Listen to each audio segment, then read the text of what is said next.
जय हिंद दोस्तों। बहुत बहुत स्वागत है आप सभी का आज की इस स्पेशल वीडियो में। और आज की ये जो स्पेशल वीडियो है बच्चों, ये बहुत ही ज्यादा इंपॉर्टेंट होने वाली है क्लास 12th के फिजिकल एजुकेशन, हिंदी में कहें तो शारीरिक शिक्षा के सब्जेक्ट के लिए। ठीक है बच्चों, क्योंकि आज की इस एक ही वीडियो में हम आपके फिजिकल एजुकेशन का पूरा सिलेबस हम कवर करने वाले। जी हाँ बच्चों, आपकी पूरी की पूरी किताब से लेटेस्ट सिलेबस के अकॉर्डिंग हर एक चैप्टर से जितने भी मोस्ट इंपॉर्टेंट क्वेश्चन आंसर बच्चों आपके निकल सकते हैं, उनको हम डिस्कस करेंगे। और ये वे क्वेश्चन होंगे बच्चों जो पिछले 10 साल के प्रीवियस ईयर के बोर्ड एग्जाम ऑलरेडी जो हो चुके हैं, उसमें जो क्वेश्चन ज्यादातर आते ही आते हैं वो वाले। ठीक है, तो अभी आपका जो फिजिकल का पेपर होगा उसमें इन क्वेश्चन के बहुत ज्यादा आने के चांसेस बढ़ जाते हैं, जो अभी हम इस वीडियो में डिस्कस करने वाले हैं। ठीक है बच्चों, और मैं क्या करूंगा कि आपको हर एक क्वेश्चन हिंदी में अच्छे तरीके से समझा दूंगा, और जो बच्चे इंग्लिश मीडियम के हैं उनके लिए क्वेश्चन का आंसर दिखा दिया जाएगा, जिससे आपकी प्रैक्टिस हो जाएगी। बट एक चीज मैं आपको यहाँ पे पहले क्लियर कर देता हूँ कि आपकी जो वीडियो है वो कम से कम 1 घंटे तक की अराउंड बनेगी। ठीक है, बट आई एम 110% श्योर कि अगर आपने लगातार कंप्लीट इस 1 घंटे के महा एपिसोड को देख लिया तो आपकी तैयारी आपके फिजिकल के बोर्ड के एग्जाम के लिए 1 नंबर की हो जाएगी। बस अब क्या है, आपको वीडियो कंप्लीटली देखना। ठीक है बच्चों, तो आइए शुरुआत करेंगे बिना देरी करते हुए। देखिए, हम क्या करेंगे कि इस वीडियो में जो भी क्वेश्चन हम डिस्कस करने वाले हैं उसको लेवल के अनुसार डिस्कस करेंगे। यानी कि सबसे पहले बहुत आसान से क्वेश्चन जो ज्यादातर पेपर में आते हैं, इजी क्वेश्चन। उसके बाद फिर हम नॉर्मल क्वेश्चन की तरफ बढ़ेंगे, फिर हार्ड क्वेश्चन की तरफ, और फिर बढ़ेंगे वेरी हार्ड क्वेश्चन की तरफ। ठीक है, इससे ना आपका इंटरेस्ट भी बना रहेगा और आपको हर एक चीज अच्छे तरीके से समझ में भी आती रहेगी। ठीक है, चलिए देखिए, सबसे पहला प्रश्न हमारी आम जिंदगी से जुड़ा हुआ है, जिसे आप अच्छे से रिलेट करके खुद भी आंसर लिख सकते हैं। क्वेश्चन हमारा है, संतुलित आहार क्या होता है तथा एक व्यक्ति के लिए, एक व्यक्ति के शरीर के लिए एक अच्छे आहार की क्या इंपॉर्टेंस होती है, कैसे महत्वपूर्ण होता है। ठीक है, तो पहले मैं आपको हिंदी में क्वेश्चन समझाऊंगा, उसके बाद में इंग्लिश में आप देखेंगे तो यहाँ पे ये क्वेश्चन लिखा हुआ है, मैं आपको आगे बताऊंगा अभी। ठीक है, देखो, संतुलित आहार का मतलब क्या है। संतुलित प्लस में आहार यानी कि एक ऐसा खाना जिसमें भोजन के सभी घटक, घटक यानी कि प्रोटीन, वसा, कैल्शियम, कार्बोहाइड्रेट, विटामिन, खनिज, ये सभी एक निश्चित और उचित मात्रा में हो, अच्छी गुणवत्ता वाले। ठीक है, जो कि व्यक्ति की आवश्यकता, जो शारीरिक आवश्यकता है उसके अनुसार हो, जो कि उसके शरीर की जो वृद्धि है उसमें विकास कर सके, ये सारी चीजें। ठीक है, तो ऐसा खाना जिसमें भोजन के सभी घटक एक निश्चित और उचित मात्रा में होने चाहिए। अब ये देखिए कि जब हम अच्छा खाना खाते हैं, ठीक है ना, तो क्या इंपॉर्टेंस होती है इसकी एक व्यक्ति की। सबसे पहले क्या होता है, हम जो भी कार्य करते हैं तो विभिन्न क्रियाओं के लिए ये हमें ऊर्जा देता है, एनर्जी देता है, ताकि हम अपने कार्य को अंजाम दे सकें। ठीक है, ये भी कह सकते हैं कि शरीर के प्रत्येक अंग को सही तरीके से और सुचारू रूप से कार्य करने में भी ये बहुत अच्छे से मदद करता है। जब आप अच्छा खाना खाते हैं तो आप स्वस्थ रहते हो, जब आप स्वस्थ रहेंगे, सिंपल सी बात है, आप अच्छे से अपना कार्य कर पाएंगे। ठीक है, साथ ही जो हम प्रोटीन लेते हैं, कैल्शियम लेते हैं, इससे क्या होता है, हमारे शरीर में ना कई तरीके के ऊतक होते हैं, जटिल भी होते हैं और कॉमन भी होते हैं। तो उनकी मरम्मत करना, ठीक है, उनकी टूट फूट को करना, सही करना और नए नए ऊतकों का निर्माण करना, ये एक अच्छा खाना हमारे अंदर करता है। ठीक है, और सबसे बढ़िया बात तो ये है, जब आप घर का बना हुआ अच्छा खाना खाओगे ना, तो आपके शरीर की जो प्रतिरोधक क्षमता वो बढ़ जाएगी, यानी कि बीमारियों से लड़ने की जो ताकत है आपकी, वो बहुत अच्छी हो जाएगी। ठीक है, ये एक तरीके से हम ये कह सकते हैं कि ये व्यक्ति के सर्वांगीण विकास के लिए और उससे अपने लक्ष्य को प्राप्त करने में मदद करता है एक अच्छा खाना। ठीक है, तो ये होता है संतुलित आहार, और ये है संतुलित आहार का महत्व। अब जो बच्चे इंग्लिश मीडियम के हैं, what is the balanced diet and how is it important for the individual body. तो बैलेंस डाइट क्या होता है बच्चों, पढ़ लीजिए आप। बाकी इंपॉर्टेंस ऑफ बैलेंस डाइट के बारे में क्या बात दी हुई है उसके बारे में आप इजीली यहाँ से पढ़। ठीक है, एकदम सिंपल सिंपल सा क्वेश्चन है और बढ़िया तरीके से आपको समझ में आएगा। चलिए, क्वेश्चन नंबर सेकंड। अब देखो यहाँ पे ना मैं एक चीज आपको क्लियर कर देता हूं कि यहाँ पर जो क्वेश्चन अभी हम डिस्कस करें, इसमें से आपके 3-3 नंबर के 6 क्वेश्चन, ठीक है, 5-5 नंबर के 3 क्वेश्चन और 2-2 नंबर के 6 क्वेश्चन आपके बन सकते हैं इस वाले क्वेश्चन से। ठीक है, क्योंकि इसको मैंने डिजाइन ही इस तरीके से किया है ताकि एक ही बार में सब कुछ आपको अच्छे तरीके से समझा सके। ठीक है, ध्यान से समझिएगा। क्वेश्चन इस तरीके से है कि प्रतियोगिता आयोजन की विभिन्न समितियों के प्रतियोगिता से पूर्व, प्रतियोगिता के दौरान और प्रतियोगिता की समाप्ति पर, यानी कि जो प्रतियोगिता आयोजन की जाती है, ठीक है, जैसे कोई कंपटीशन ऑर्गेनाइज किया जा रहा है तो उसके लिए कई समितियां बनाई जाती हैं। तो उन समितियों के प्रतियोगिता से पहले क्या जिम्मेदारियां होती, क्या कार्य होते हैं, प्रतियोगिता के दौरान क्या कार्य जिम्मेदारियां होती हैं, और प्रतियोगिता की समाप्ति पर क्या कार्य जिम्मेदारी, ये इसके बारे में। ठीक है, तो अब देखो यहाँ पे हम पूर्व, दौरान और समाप्ति तीनों को एक ही साथ समझने वाले हैं, तो बड़े ध्यान से समझना, सब कुछ अच्छे तरीके से समझाऊंगा। तो पहले हम एक एक समिति का लेंगे, जैसे कि हमने देखा है आयोजन प्रबंध, जैसे आयोजन समिति यानी कि प्रबंधन समिति बोलते हैं, प्राथमिक चिकित्सा समिति है आपकी, ठीक है, फिर अधिकारियों के लिए समिति है, उसके बाद में सजावट तथा समारोह समिति है, भोजन तथा आवास समिति है, उसके बाद क्रय समिति है। मेनली जो है यही 5 से 6 समितियां हैं जो आपसे पेपर में ज्यादातर पूछे। अब इन्हीं के एक एक करके हम पहले, दौरान और बाद के कार्य देख लेते हैं। जैसे कि आयोजन यानी कि जो प्रबंधन समिति है, ये तो भाई सबसे इंपॉर्टेंट होती है। कैसे, देखो, आयोजन यानी कि प्रबंधन समिति, तो जब कोई कंपटीशन शुरुआत हो रहा होता है तो उससे पहले ये खेल प्रतियोगिता के आयोजन और संचालन से संबंधित जो गतिविधियां होती हैं उनके लिए मुख्य रूप से यही जिम्मेदार होती है कि कोई भी कंपटीशन किया जाना है उसके लिए सारी गतिविधियां, आयोजन, संचालन यही कर, ठीक है। जब कोई कंपटीशन स्टार्ट हो जाता है तब ये क्या करती है, तब उस दौरान हर एक कार्य पर बाकी अन्य जो समितियां होती है ना छोटी छोटी, उन सभी पे ये नजर रखती है और ये देखती है कि कहीं कोई कमी तो नहीं है, अगर कमी है तो उसे दूर करती है। ठीक है, फिर बारी आती है समाप्ति पर। तो जब प्रतियोगिता समाप्त हो जाती है तो जितनी भी समितियां बाकी की अभी हम नीचे बात करने वाले हैं ना, उन सभी से ये रिपोर्ट लेती है और विचार विमर्श करती है और एक अच्छी तरीके से अपनी तरफ से रिपोर्ट बना के किसे देती है, प्रशासनिक निर्देशक, ठीक है, जो कि उस कंपटीशन का होता है। सिंपल सा, ये हो गई आयोजन प्रबंधन समिति। ठीक है बच्चों, सेकंड है प्राथमिक चिकित्सा समिति।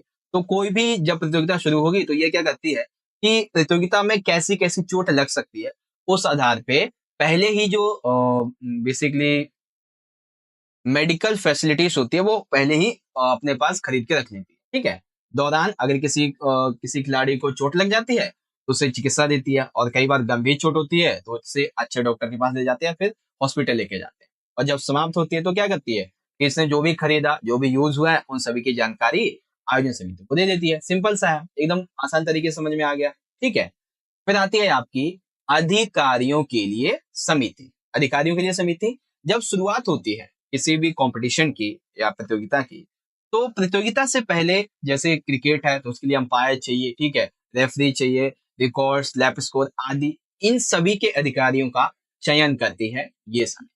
प्रधान क्या करती है, ये देखती है कि भाई अधिकारी को ना कोई तकलीफ तो नहीं हो रही है अपना काम करते हुए, अगर कोई तकलीफ होती है तो उसे दूर करती है। और ये भी देखती है कि कई बार ना कि अधिकारी को अच्छा नहीं लग रहा होता या फिर वो पक्षपात कर रहा होता है तो उससे हटा के दूसरे अधिकारी को भी ले आती है। ठीक है ना, ये इसकी सबसे बड़ी विशेषता है। इस समाप्ति पर क्या करती है, जो भी अधिकारी आए थे जैसे कि अंपायर्स हो गए, रेफरीज हो गए, रिकॉर्ड्स, लैप स्कोर्स वगैरह, इन सभी को क्या करती है, उनका उन्हें पैसा दे देती है, धन्यवाद पत्र देती है और एक अच्छा सा धन्यवाद देकर विदा कर देती है। ठीक है, तो ये है अधिकारियों के लिए शक्ति। बहुत ही अच्छा सा क्वेश्चन है बच्चों। फिर है सजावट तथा समारोह समिति, यानी कि जब कोई प्रतियोगिता शुरू होती है उससे पहले ये सुनिश्चित कर लेती है कि कौन सा मैदान है जहाँ पे, या कौन सा स्टेडियम में कौन सा मंच है, कि हमें कैसे कैसे कहाँ कहाँ पर क्या क्या सजावट करनी है। उस आधार पे ये पहले ही सामान खरीद कर रख लेती है और अंदाजा लगा लेती है कि हमें यहाँ यहाँ पर जो है सजावट करनी है। ठीक है, फिर दौरान की बात आ जाती है। तो सजावट संबंधी अगर कोई भी कमी दिखती है किसी अधिकारी को, किसी अन्य समिति को, तो ये उसे दूर कर देती है। ठीक है, समाप्ति पर सजावट से संबंधित जो भी खर्चा बैठा था, जो भी चीज इधर उधर गायब हुई है, कुछ हुआ है, तो बस उसकी जानकारी रिपोर्ट बना के आयोजन समिति को दे दी, खत्म कहानी इसकी भी। ठीक, फिर आती है भोजन तथा आवास समिति। ये तो बहुत बहुत ज्यादा इंपॉर्टेंट है बच्चों, ज्यादातर आती है। पहले क्या करती है, तो पहले ये देखती है कि जो भी हम प्रतियोगिता आयोजित करने वाले हैं, ठीक है, इसमें टीमों को कहाँ पर ठहराना है। ठीक है, अब भोजन आवास समिति ये करती है। फिर भोजन समिति देखती है कि इनके लिए खाने की व्यवस्था कैसे करनी है, कहाँ करनी है, या फिर कितने लोग हैं, उस हिसाब से हम भोजन की व्यवस्था करें। और आवास समिति ही ये भी देखती है कि लड़के और लड़कियां जो हैं, दोनों अगर कंपटीशन एक साथ हो रहा है इनका, तो इनको अलग अलग कैसे बेसिकली इनको व्यवस्थित करना है, कहाँ पे ठहराना अलग अलग, और इनको सुरक्षा कैसे देना।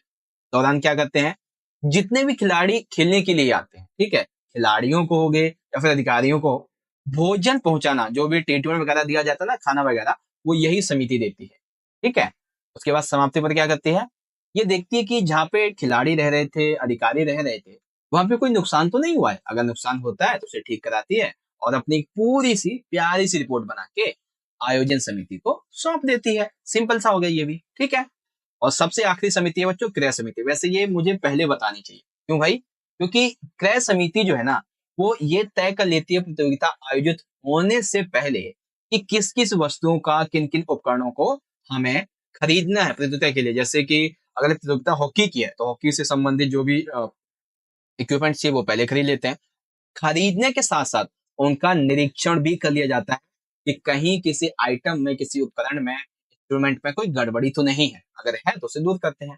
दौरान क्या करती है, ये देखती है कि किसी उपकरण या फिर वस्तु की किसी खिलाड़ी को, अधिकारी को की आवश्यकता तो नहीं है। अगर होती है तो उसे वो उपकरण या वस्तु उसे उपलब्ध करवा देते हैं।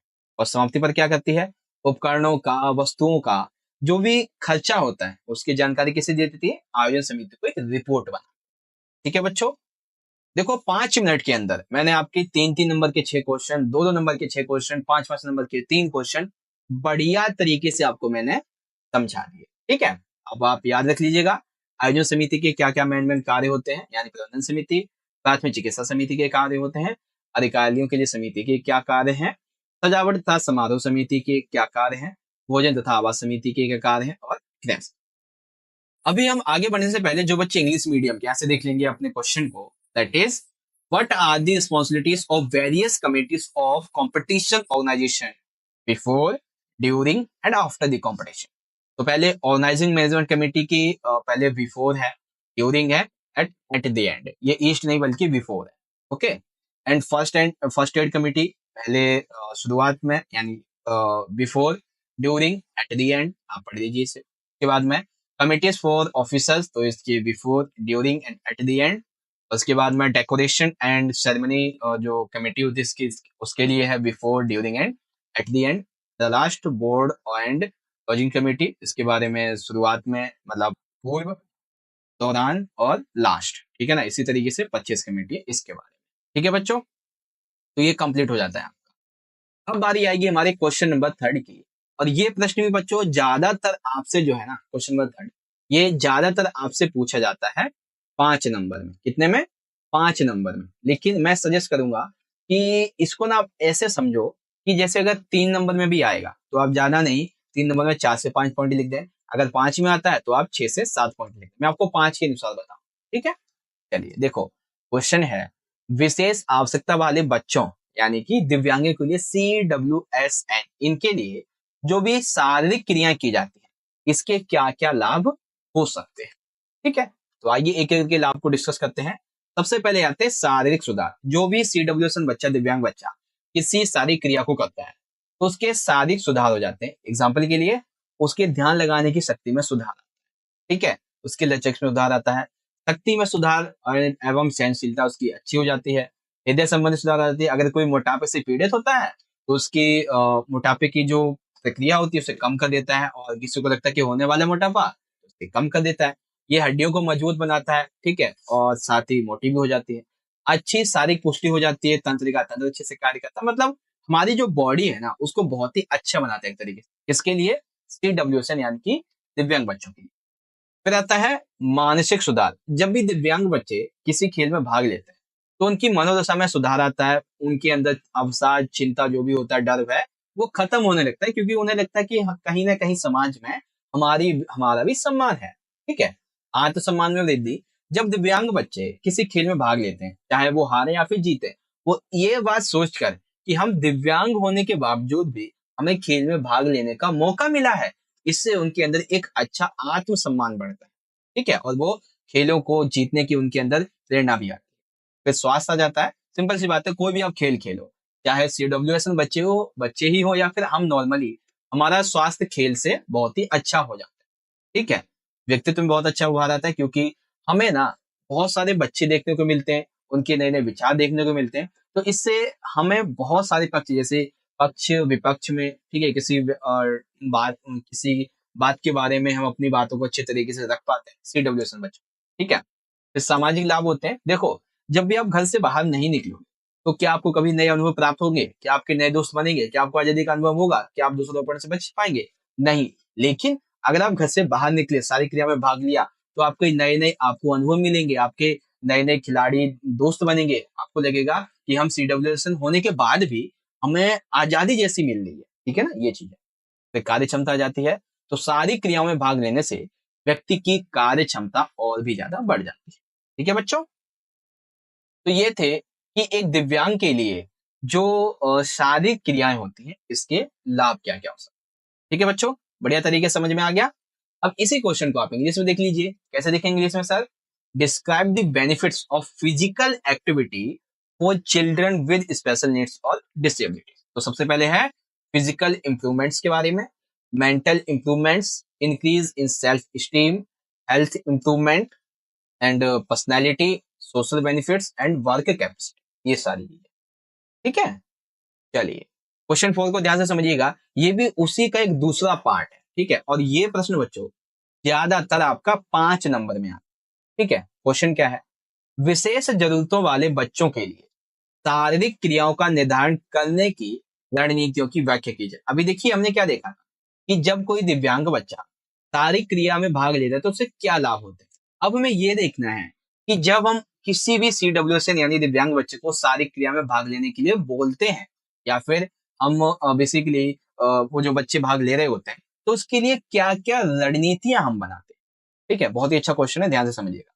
तो सबसे पहली रणनीति होती है बच्चों डॉक्टरी जांच की। मतलब डॉक्टरी जांच के द्वारा हम ये पाते हैं कि जो दिव्यांग बच्चा है उसकी शारीरिक क्षमता कैसी है, और उसी के अनुसार हम जो है उसके लिए एक अच्छा खेल बना पाते हैं। वो अनुभव हम ये भी देखते हैं कि दिव्यांग बच्चा जो है उसने जो खेल में पहले भाग लिया था उसका स्कोर कैसा रहा था, ठीक है, कैसे उसने भाग लिया था, क्या क्या किया था, उस आधार पे उसके अनुभव को भी हम जानते हैं, ठीक है। फिर रुचि देखते हैं। कैसे रुचि? जैसे कोई बच्चा है उसको बेसिकली जैसे डिसेबिलिटीज है, तो जैसे किसी को बॉल फेंकना अच्छा लगता होगा, ठीक है, किसी को और भी बहुत सारे खेल होते हैं वो अच्छे लगते होंगे। तो जो रुचि है और उसकी जो शारीरिक क्षमता है, इसके आधार पर ही रणनीति तय की जाती है, ठीक है। उसके बाद क्षमता आ जाता है। मतलब दिव्यांग बच्चे की शारीरिक क्षमता कैसी है और मानसिक योग्यता। जैसे कोई व्यक्ति पतला है, उसके लिए भार वाला आप खेल तो तैयार करोगे नहीं, तो इसी आधार पे जैसे भार वाला व्यक्ति है तो उसके लिए आप नॉर्मली वाला जो कुपोषण का शिकार वाला बंदा है उसके लिए उसके जैसा खेल तो बनाओगे नहीं। तो वही चीज है कि दिव्यांग की शारीरिक और मानसिक स्थिति देखी जाती है, उसकी योग्यता देखी जाती है कि कैसे ये किस खेल में भाग ले सकता है। उसके बाद में खेल के अनुसार ही उपकरण लिए जाते हैं, ठीक है, खेल के अनुसार ही उपकरण दिए जाते हैं। ओके। उसके बाद में उपयुक्त वातावरण होना चाहिए। साधारण से मुश्किल, यानी कि शुरुआत में जब खेल खेला जाए तो वो आसान होना चाहिए और धीरे धीरे करके मुश्किल की तरफ बढ़ना चाहिए, ठीक है। सभी अंगों का उपयोग, यानी कि खेल ऐसा होना चाहिए जिसमें हर एक दिव्यांग अपने हर एक शरीर के अंग का उपयोग कर सके। जैसे ऐसा नहीं कि केवल हाथ से खेला, नहीं, वो थोड़ा नॉर्मली अलग तरीके से भी खेले, ठीक है, हाथ पैरों से भी नॉर्मली, मतलब पूरी उसकी बॉडी में ना संचालन होना चाहिए, ऐसे होने, ठीक है। तो ये कुछ रणनीतियां हैं बच्चों जो कि विशेष आवश्यकता वाले बच्चे यानी कि दिव्यांग जनों के लिए जब खेल तैयार किए जाते हैं उनकी रणनीतियों, ठीक है बच्चों। डॉक्टरी जांच, पूर्व अनुभव, रुचि, क्षमता, रूपांतरित उपकरण, उपयुक्त वातावरण, साधारण से मुश्किल सभी अंगों का उपयोग, ठीक है। चलिए अब बारी आएगी इंग्लिश में। Explain the strategies for scheduling physical activities for children with special needs. तो सबसे पहले मेडिकल एग्जामिनेशन, ठीक है, prior experience, interest, ability, modified equipment, suitable environment and other simple to difficult use of all parts of body, इस तरीके, ठीक है। अब पांचवा प्रश्न बच्चों बहुत ही, हम ये कह सकते हैं कि आसान सा है, ठीक है, क्योंकि देखो यहाँ पे ना एक चीज मैं आपको बताता हूँ। एक है आपका मोटापा यानी कि स्थूलता के बारे में, ठीक है, एक है मधुमेह के बारे में, ओके, उसके बाद में एक है आपका अस्थमा के बारे में, और एक है आपका यहाँ पे उच्च रक्तचाप के बारे में। तो हर एक बीमारी के संबंध में एक एक आपको क्या करना है, आसन जो है ना, एक एक आसन, ठीक है, अपने सपोर्टिंग मटेरियल से एक एक आसन आप जरूर से याद कर लेना। इनमें से मैं आपको सिर्फ और सिर्फ यहाँ पे जो है ये सारी के सारी इनके कारण क्या है, लक्षण क्या है, सुधार कैसे किए जा सकते हैं, ये होते क्या है, ये सारी चीजें आपको समझा दूंगा। ठीक है, तो पांचवा क्वेश्चन क्या कहता है बच्चों, मोटापा जिसका दूसरा वर्ड होता है स्थूलता, इसका क्या मतलब है, और इससे बचने के लिए किसी एक आसन विधि का लाभ बताइए। आसन विधि है उसका लाभ बताना है। ठीक है, तो मैं आपको यहाँ पे बता दूंगा क्या होता है, कारण क्या होते हैं। ठीक है, बाकी विधि और लाभ आप सपोर्टिंग से याद कर लेना। ठीक है, बहुत सारे होते हैं तो कोई भी आपसे पूछा जा सकता है। मैं आपको यहाँ पे एक बता दूं, अगर वो ना आए इसीलिए आप वहां से देख लेना अपने साथ। ठीक है, देखिए मोटापा यानी कि स्थूलता का क्या मतलब होता है, ये शरीर की वह दशा, वह स्थिति होती है जब शरीर में वसा यानी कि फैट जो होता है ना, वो ज्यादा बढ़ जाए। नॉर्मली हम ये कह सकते हैं कि एक आयु और एक हाइट के अनुसार जो भार होना चाहिए एक व्यक्ति का, अगर वो भार नॉर्मली से 20% अधिक हो जाता है, तब हम कहते हैं कि इस ये व्यक्ति मोटापा आ चुका है इसके अंदर, या फिर स्थूलता आ चुका है। ठीक है, इसके मेनली दो कारण होते हैं, क्या क्या, हम जो खाना पीना खाते हैं उसकी गलत आदत है, और हमारी पाचन प्रणाली का बिगड़ना। आप बाहर का खाना खाते हैं, चाउमीन समोसा पिज्जा बर्गर, तो ये आपकी खान पान संबंधी गलत आदत है। ठीक है, आपको खाना खाना चाहिए दिन में 3 या 4 बार, आप खा रहे हैं 8 से 10 बार, वैसे तो कोई खाता नहीं है, मतलब 5 से 6 बार भी खा लेते हैं। ठीक है, और भर भर के खाते हैं, जैसे आपका पाचन तंत्र बिगड़ जाता है। बाहर का ज्यादा ऑयली खाना खा लेते हैं तो उससे भी पाचन तंत्र बिगड़ जाता है, और इससे आपके शरीर में ना अनऑथराइज्ड जो फैट होता है ना वो भर जाता है। ठीक है ना, ये चीजें होती हैं।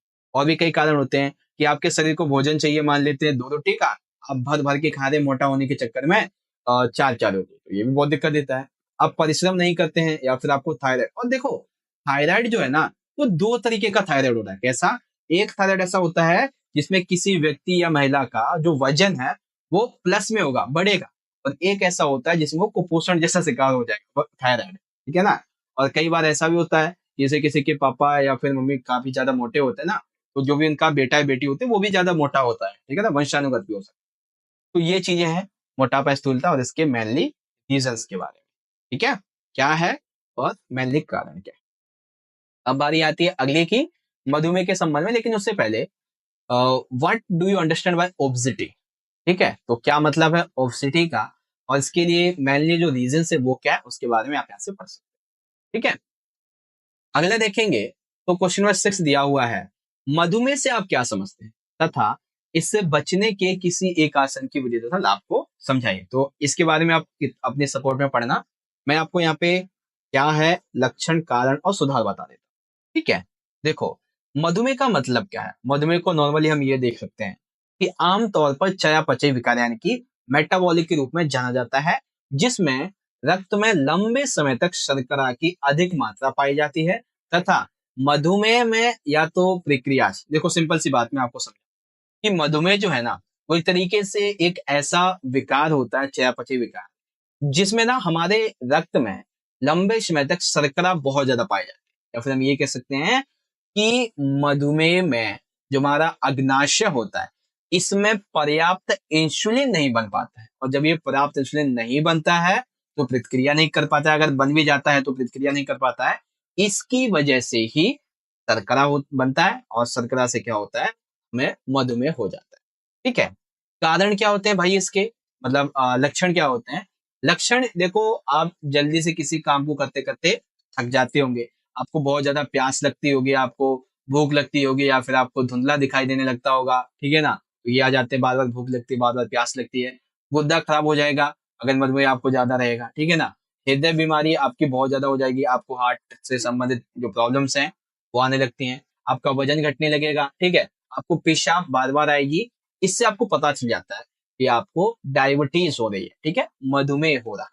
ओके, कारण क्या है कि आखिर हमें मधुमेह हो जाता है, तो सबसे पहला कारण है गतिहीन जीवन अवस्था। देखो सिंपल सी बात है, आप घर पे पड़े पड़े यूं ही बैठे रहते हो, मुफ्त की रोटियां तोड़ते रहते हो, जैसे आपके मतलब कि नॉर्मली जो ऐसे बंदे होते हैं, मान लेते हैं जिसने डिग्री वगैरह अच्छे से कर ली है, ठीक है, घर पे पड़ा हुआ है, ठीक है, माँ बाप भी उसे बोल रहे हैं अबे जा कुछ तो कमा धमा, कुछ तो कर, इतनी डिग्रियां करके हमने तेरे ऊपर 8 से 10 लाख जो खर्चा किया उसका कुछ तो कर। ठीक है ना, तो यही चीज है, और वो कुछ करता नहीं है। और आप भी जैसे नॉर्मली कोई काम करते हो ना, तो इससे आपकी शारीरिक जो स्थिति वो अच्छी होती है, लेकिन आप काम ही नहीं करोगे, आप कुछ अपने जीवन में कुछ गति ही नहीं लाओगे, कहीं बाहर ही नहीं घूमने जाओगे पार्क वगैरह में, तो सिंपल सी बात है आपको बहुत सारी बीमारियां तो घर बैठे ही लग जाएंगी। ठीक है, क्योंकि हमारी बॉडी को ज्यादा रेस्ट भी पचता नहीं है यार। ठीक है, आपको कई सारी बीमारियां होती है तो उससे मधुमेह हो जाता है। ठीक है, मोटापा अगर आपके अंदर ज्यादा है तो उससे मधुमेह हो जाता है। आपका अगर वजन बढ़ेगा तो उससे मधुमेह हो जाता है। ठीक है, साथ ही आप ज्यादातर चिंतित रहते हैं, तनाव में रहते हैं कि मैं क्या करूंगा जिंदगी में, ये वो ऐसा कुछ कुछ, तो इससे भी आपको मधुमेह हो सकता है। ठीक है, लक्षण, कारण, अब समझिए सुधार कैसे। तो इस बीमारी से व्यक्ति बच तो सकता है। ठीक है, यानी कि इस बीमारी से व्यक्ति या तो बच सकता है या फिर इसे नियंत्रण रख सकता है, यानी कि पूरी तरीके से इसे खत्म तो किया ही नहीं जा सकता। ठीक है, हालांकि 1-2% कोई केस होगा लाखों में तो बच गया होगा, लेकिन मैंने बच नहीं सकता। अगर हो गया है तो नियंत्रण में रख सकते हो, पूरी तरीके से नहीं खत्म कर सकते इसको। ठीक है, अब क्या क्या इसके आप इसमें आसन बताएंगे, तो भुजंगासन बता सकते हैं, पश्चिमोत्तासन बता सकते हैं, पवनमुक्तासन, मत्स्य आसन, ये बता सकते हैं। ठीक है, यहाँ पे मैंने आपको थोड़ी ज्ञान की भी बातें बता दी। ठीक है, अब इसको इंग्लिश में देख लेंगे। What do you understand bye diabetes and right the method and benefits of any one आसन टू अवॉइड इट। ठीक है, उसके बारे में आप यहाँ पे देख सकते हैं। सिम्टम्स क्या है, केयर्स, करेक्शन क्या है, और डायबिटीज होती क्या। ठीक है, तो इंग्लिश में आप इजीली यहाँ से देख लीजिए जो मैंने आपको समझाया है। अब बारी आती है क्वेश्चन नंबर हमारे 7 की। देखिए 7 बहुत ही अच्छा सा प्रश्न है। अस्थमा से आप क्या समझते हैं और इससे बचने के लिए आसन की विधि लाभ, ये आपको देखना पड़ेगा जाके। ठीक है, देखिए अस्थमा क्या होता है बेसिक। अस्थमा एक तरीके की ऐसी बीमारी है जो हमारी श्वास नलिकाओं से संबंधित होती है। ठीक है, और इन नलिकाओं की भीतरी दीवार में सूजन है। जैसे हमारी नाक होती है ना, उसमें 2 नलिकाएं हैं। ठीक है, लेफ्ट एंड राइट के जो छेद होते हैं ना नाक में, ठीक है ना, तो वो क्या होते हैं, ये श्वास नलिकाएं हैं हमारे, जो हमें दिख रही बेसिकली। वैसे तो बाकी अंदर तो अलग ही टाइप का होता है। ठीक है ना, तो ये बहुत ही ज्यादा संवेदनशील, संवेदनशील का मतलब कि अगर यहाँ पे फेफड़ों में हवा की मात्रा पहले तो कम हो जाती है, जिससे इस रोग से ग्रसित जो व्यक्ति, उसे सांस लेने में मुश्किल आती है, सांस जब लेगा तो वो बहुत ही ज्यादा दुखेगा बेसिकली। ठीक है, क्या लक्षण होते हैं भाई अस्थमा के, तो आपको ज्यादा से ज्यादा खांसी का दौरा आएगा। यानी कि जिसको भी अस्थमा होगा ना, नॉर्मली अस्थमा जो पेशेंट्स होते हैं उनको ज्यादातर खांसी का दौरा आता होता है। ठीक है, उनकी हार्ट बीट जो होती है वो ज्यादा बढ़ जाती है, उनकी जो सांस लेने की गति है वो और बढ़ जाती है, वो बहुत ज्यादा बेचैन महसूस करते हैं, उनके सीने में जकड़न होने लगती है, थकावट होती है, हाथ पैरों में, कंधों में, पीठ में उन्हें बहुत ज्यादा दर्द महसूस होता है। ये होते हैं लक्षण कि किसी व्यक्ति को अस्थमा हो रहा है। ठीक है, फिर कारण जाते हैं, तो कारण में सबसे पहला है धूल, धुआं, वायु प्रदूषण, आनुवंशिकता, परागकण, जानवरों की त्वचा, बाल तथा पंख। मतलब कि जो आप धूल में चलते रहते हैं, आप ये जो प्रदूषण वाला धुआं आप देखते हैं, फैक्ट्रियों से निकलने वाला वायु प्रदूषण, ये मेनली रीजन है अस्थमा के। बाकी अगर आपके माता पिता को भी अस्थमा है तो हो सकता है कि आपको भी हो जाए, मतलब कि आनुवंशिकता पर होता है, डीएनए के अनुसार भी हो सकता है। ठीक है, क्या सुधार कर सकते हैं, तो सुखासन, चक्रासन, गौमुखासन, पर्वतासन, भुजंगासन, मत्स्यासन, ये सारी चीजें याद कर सकते हैं आप, इनमें से कोई भी एक आसन। ठीक है, इसी को आप इंग्लिश में देख लीजिए कि what do you understand bye asthma and right the methods और बेनिफिट्स ऑफ एनी वन आसन टू अवॉइड इट। ठीक है, चलिए हाँ पहले आप देख लीजिए अस्थमा क्या होता है। ठीक है, सिम्टम्स क्या है इसके, केस क्या है, और इम्प्रूवमेंट यहाँ पे हम कैसे कर सकते हैं। ठीक है बच्चों, आप पढ़ लेना, बाकी हिंदी में तो आपको समझाता चल रहा हूँ, और एक सेंटेंस फॉर्मेशन चाहिए वो आपको प्रोवाइड करा दे रहा हूँ। अब 8वां क्वेश्चन भी इसी तरीके का बहुत ही अच्छा सा छोटा सा प्रश्न है।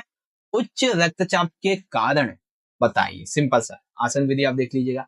देखिए उच्च रक्तचाप के कारण क्या होता है कि ब्लड प्रेशर जो होता है हमारा, वो आखिर क्यों बढ़ता है, तो जैसे जैसे आपकी एज बढ़ती जाएगी, एग्जाम्पल के लिए आप अभी नॉर्मली 18 से 20 या फिर कह सकते हैं 22 साल के होंगे, लेकिन जैसे जैसे आप 35 से 40, ठीक है, 40 से 45 साल तक पहुंचेंगे ना, आपका जो उच्च रक्तचाप बीपी जो होगा ना, ठीक है ना, ब्लड प्रेशर वो बढ़ता चला जाएगा।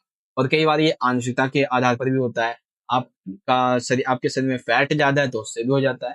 आप सारी गतिविधि नहीं करते तो उसकी कमी से, धूम्रपान ज्यादा करते हैं, अल्कोहल ज्यादा लेते हैं, ज्यादा से ज्यादा नमक खाते हैं। याद रखना बच्चों कि अगर नमक आप ज्यादा खाओगे, सबसे पहले तो आपकी शारीरिक जो हड्डियां हैं वो पहले तो कमजोर होंगी, और दूसरी बात आपका जो ब्लड प्रेशर, अभी तो आपको नहीं पता चलेगा, लेकिन जब आप 25 से 30 साल के हो जाएंगे ना, तब नमक खाने का सबसे ज्यादा नुकसान आपको देखने को मिलेगा कि आपकी बीपी की प्रॉब्लम बढ़ जाती है। ठीक है, इसलिए आपने देखा होगा कि जो बीपी वाले पेशेंट्स होते हैं ना, उनको कई बार ज्यादा नमक खाने की सलाह दी जाती है, कई बार उन्हें कम नमक खाने की सलाह दी जाती है जो डॉक्टर्स होते हैं। तो ये चीज याद रखिएगा, ठीक है। और कई बार आप अधिक वसा युक्त भोजन ग्रहण करते हैं, तब ये दिक्कत देता है आपको। मानसिक तनाव, मधुमेह वगैरह, और जो महिलाएं गर्भवती होती हैं उनके लिए तो ये बहुत ही ज्यादा क्रिटिकल स्थिति होती है, ठीक है। ये सारी चीजें आ जाती हैं। तो आपको समझ में आया उच्च रक्तचाप के क्या कारण है। तो आप इंग्लिश में लिखेंगे राइट दी, बेसिकली यहाँ पे आप ये समझ लीजिए कि ब्लड प्रेशर होता क्या है इसके बारे में, ठीक है। तो ब्लड प्रेशर के बारे में ये सारी चीजें यहाँ पे आ जाती है। ओके बच्चों, चलिए यहाँ पे वैसे हमारा आधा घंटा हो चुका है, 30 मिनट, बट ये वीडियो अब मैं आपको कंप्लीटली बता देता हूँ। आपकी ये जो वीडियो है वो बनेगी अराउंड आपकी 1 घंटे 30 मिनट की, ठीक है। कितनी बनेगी? कम से कम 1 घंटे 30 मिनट की आपकी ये वीडियो बनने वाली है। 1 घंटा 30 मिनट, ठीक है, 1.5 घंटे। लेकिन इसमें आपको समझ में आ जाएगा पूरा का पूरा से। अब बारी आती है क्वेश्चन नंबर 9 की। ये बहुत ही अच्छा सा प्रश्न है, सभी को आता हो। योजना क्या है तथा इसके उद्देश्य लिखिए, ठीक है। देखिए योजना होती क्या है। योजना एक ऐसी प्रक्रिया है जो किसी उद्देश्य की पूर्ति के दौरान होने वाली समस्याओं को हल करने तथा कार्य को सरल बनाने के लिए उपयोग की जाती है। मतलब आप कोई भी प्रक्रिया, आपको कोई उद्देश्य क्या है कि आपको पेपर में अच्छे मार्क्स लाने हैं, ठीक है। तो अच्छे मार्क्स लाने के संबंध में आपको ये समझ में नहीं आएगा समस्या क्या होगी कि भाई हम कैसे पढ़ें, कहाँ से पढ़ें, कौन सी वीडियो देखिए, किस सपोर्ट को पढ़ें, क्या क्वेश्चन पढ़ें। तो ऐसे में आपको जो समस्याएं आ रही हैं, आपको जो आप कार्य करने वाले हैं उसको पहले ही सरल बनाना योजना ही कहलाता है। किसी भी कार्य को करने से पहले अपनी आने वाली समस्या को, आने वाले कार्य को सरल बनाना योजना कहलाता है, ठीक है। योजना का उद्देश्य क्या होता है? जैसे आपका उद्देश्य है कि आपको पेपर में अच्छे मार्क्स लाने हैं, तो उद्देश्य मेनली क्या हो जाएगा कि आपका एक अच्छा तालमेल और नियंत्रण स्थापित करना, ठीक है। आप पेपर देने जाएंगे तो आपको लगेगा कि हाँ भाई हमने अच्छे से पढ़ाई की थी, हमने प्लानिंग की थी, योजना बनाई थी, तो हम पेपर का जो क्वेश्चन है वो अच्छे तरीके से कर पा रहे हैं। इसी तरीके से जो इकोनॉमिक की बात कर लेते हैं, तो ये बजट को सुनिश्चित करता है, दबाव को कम करता है। यानी कि प्लानिंग आपने बनाई कि आपको ट्रिप पे जाना है, ठीक है। तो ट्रिप पे जाने के लिए आपने बजट सुनिश्चित कर लिया 10,000। इससे क्या होगा कि आपका दबाव कम हो जाएगा कि हमें अब 10,000 से ज्यादा पैसे की जरूरत नहीं है। 1,000 2,000 तो चलता है, लेकिन पूरा 50 मतलब 10 का बजट बनाया और बात आ गई 15-20 हजार की, ऐसा नहीं होगा। 100-200 हजार रुपए आगे पीछे हो सकता है, इससे ज्यादा नहीं, ठीक है। गलती की बहुत ही संभावना कम हो जाती है क्योंकि इसमें हमें सारी की सारी चीजें पता होती है पहले से, ठीक है। इससे हमारा समय बचता है, हमारा पैसा बचता है, और हमारे जो साधन होते हैं इसकी भी बर्बादी नहीं होती। जैसे आपने प्लानिंग बना ली कि मुझे क्या क्या पढ़ना है, तो इससे आपका समय बच गया, आपके पास साधन थे, उसकी बर्बादी भी नहीं हुई, इस तरीके से, ठीक है। एक तरीके से रचनात्मकता निर्णय लेने की प्रक्रिया को प्रोत्साहन करता है। सभी साधनों को प्रयोग, जो हमारे पास संसाधन है उनका प्रयोग अच्छे तरीके से हम कर पाते हैं, और ये उसको लाभकारी भी बनाता है। मेनली कुछ ही आपको याद रखने हैं जो मैं आपको बता देता हूँ, बस ये आप 5 याद कर लो, ज्यादा नहीं, 5 ही याद कर लीजिए, इससे ज्यादा की आपको भी याद करने की जरूरत नहीं है, ठीक है। इसी को आप इंग्लिश में देख सकते हैं कि what is planning and right its objects. तो प्लानिंग क्या होती है एंड मेनली ऑब्जेक्ट्स क्या है, ऑब्जेक्टिव्स क्या है। जो प्लानिंग है इसके बारे में, स्कीम नहीं है बेसिकली, ये प्लानिंग है यहाँ पे, ठीक है। तो ये आपके सामने आ जाता है। अगला क्वेश्चन देखेंगे बच्चों, क्वेश्चन नंबर 10। बहुत ही अच्छा सा प्रश्न है बच्चों, और ये जो प्रश्न है ये मैं ये समझता हूं कि ज्यादा से ज्यादा आपका इसमें से जो पहला क्वेश्चन है वो 2 नंबर का आएगा, और दूसरा जो ऐड है ना इसमें वो 3 नंबर का आएगा। कैसे, मैं आपको समझा। 2 नंबर में आपसे पूछा जाएगा बच्चों आक्रामकता की परिभाषा एवं अवधारणा को स्पष्ट कीजिए। 3 नंबर में पूछा जाएगा खेलों में आक्रामकता के प्रकारों का वर्णन कीजिए, इस तरीके से, ठीक है। तो पहले हम समझते हैं कि आक्रामकता होती क्या है। देखो, आक्रामकता यानी कि गुस्सा, बेसिकली जल्दी से किसी कार्य को कर देना, लेकिन वो कैसा, गुस्से में। जैसे कोई भी शारीरिक या मौखिक व्यवहार जिसका लक्ष्य दूसरे खिलाड़ी को शारीरिक रूप से अथवा मनोवैज्ञानिक रूप से नुकसान पहुंचाना हो। इनकी आक्रामकता क्या है? ये एक ऐसा व्यवहार है जो हमारा शारीरिक हो सकता है, मौखिक हो सकता है, जिससे हमारे अलावा जो दूसरा बंदा है उसे नुकसान पहुंचेगा, शारीरिक लेवल पे भी, मनोविज्ञान लेवल पे भी। जैसे अभी प्रकाश समझाओगे ना तो समझ में आएगा। देखो, इसको ना 3 ऐसे वैज्ञानिक हैं, यानी 3 सिद्धांतों के अनुसार इसे समझाया गया है। जैसे वृत्ति के जो सिद्धांत है, वृत्ति के सिद्धांत के अनुसार ये कहा गया है कि आक्रामकता, जो गुस्सापन होता है, ये जन्मजात होता है, ठीक है। और जैसे जैसे बच्चा बड़ा हो जाता है ना, वैसे वैसे समय के अनुसार ये दिखाई देता है, ठीक है। सामाजिक सिद्धांत क्या कहते हैं? इनका मानना यह है कि आक्रामकता यानी कि जो गुस्सापन है वो वातावरण से सीख मिलता है। जैसे आपके घर का वातावरण बहुत ही अच्छा सा प्यारा वाला है तो आपको कभी भी गुस्सा नहीं आएगा, लेकिन अगर आपके घर में ही लोग आप गुस्सा करते होंगे, ठीक है, आक्रामकता दिखाते होंगे, तो सिंपल सी बात है आपको उनको देखते हुए आपको भी गुस्सा यानी कि आक्रामकता आने लगेगी। ठीक है। फिर आता है कुंठा सिद्धांत। कुंठा सिद्धांत तो ये है कि आक्रामकता का जन्म जो है ना वो किसी से ईर्ष्या करने पर ही हमारे शरीर में उपजता है, ये चीज है। ठीक है। तो आक्रामकता क्या है बच्चों? कोई भी शारीरिक या मौखिक ऐसा व्यवहार जिसका लक्ष्य दूसरे खिलाड़ी को शारीरिक तौर पे मनोवैज्ञानिक तौर पे नुकसान पहुंचाना। ठीक है, ये चीजें हैं।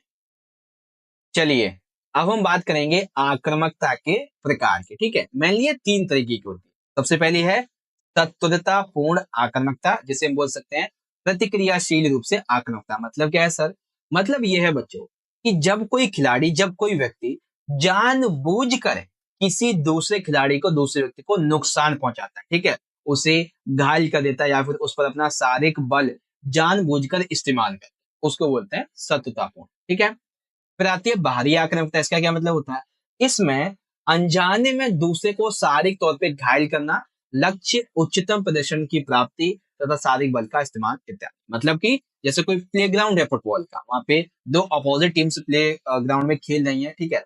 अब उस बॉल पे दोनों अपोजिट टीम के बंदे ने गोल किया, मतलब कि फुटबॉल पे लात मारा और दोनों को लग गई, फुटबॉल पे नहीं लगी, ठीक है ना, दोनों को लगी। तो यह है कि अनजाने में की गई जो आक्रामकता है उसके बारे में। और उसके बाद है मुखर व्यवहार आक्रामकता। इसमें क्या होती है?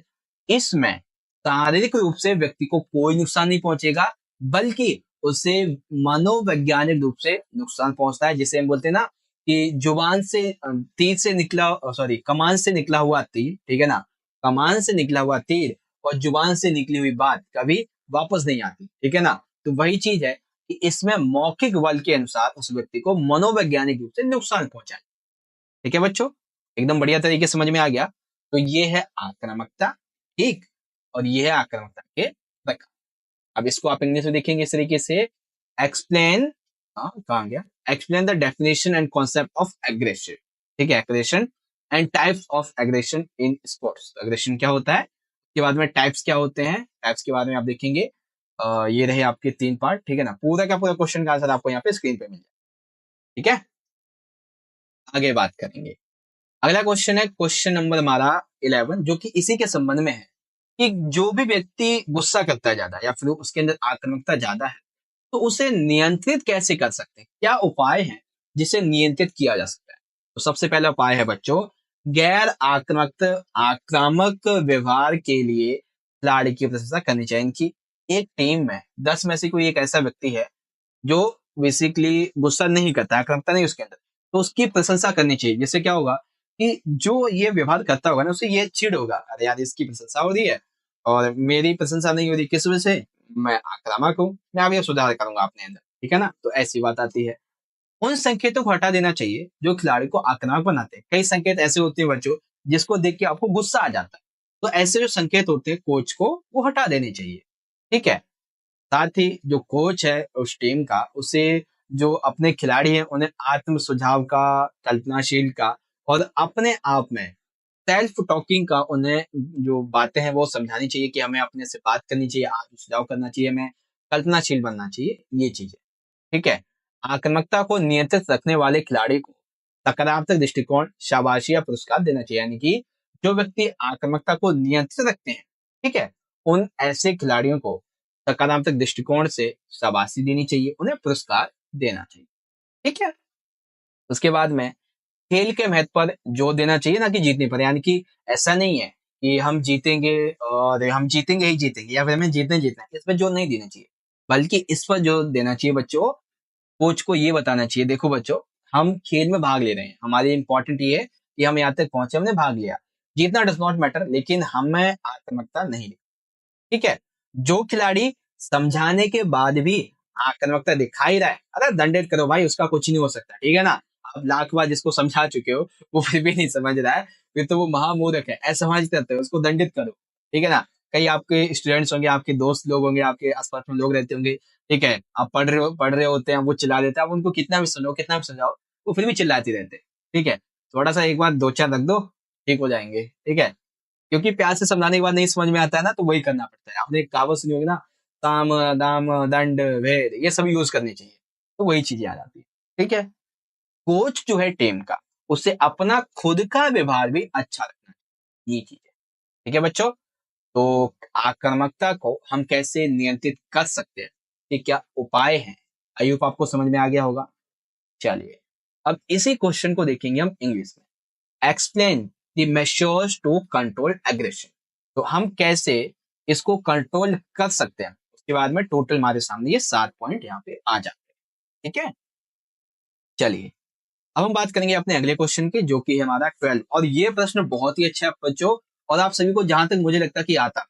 ठीक है, हमारे शरीर के लिए प्रोटीन कितना आवश्यक है समझाइए, यानी कि हम जो खाना खाते हैं उसमें प्रोटीन जो होता है वो हमारे लिए कितना ज्यादा इंपॉर्टेंट है, ये समझाइए। देखो, हमारे आहार में हमारी बॉडी के लिए प्रोटीन बहुत ही ज्यादा आवश्यक है। इसका निर्माण कैसे होता है, तो कार्बन, हाइड्रोजन, ऑक्सीजन, नाइट्रोजन व कभी कभार सल्फर नामक जो तत्व होते हैं, इनसे प्रोटीन हमारे शरीर में बनता है। ठीक है, प्रोटीन जो है ये हमारे शरीर में रक्त मांसपेशियों में, नाखूनों, त्वचा वालों आंतरिक अंगों के निर्माण में किया जाता है। ठीक है, अब देखो, प्रोटीन क्यों आवश्यक है, आवश्यक इसलिए बच्चों क्योंकि ये हमारे शरीर में नए नए ऊतकों को बनाता है। ठीक है, साथ ही जो ऊतक टूटे फूटे होते हैं उनकी मरम्मत भी करता है।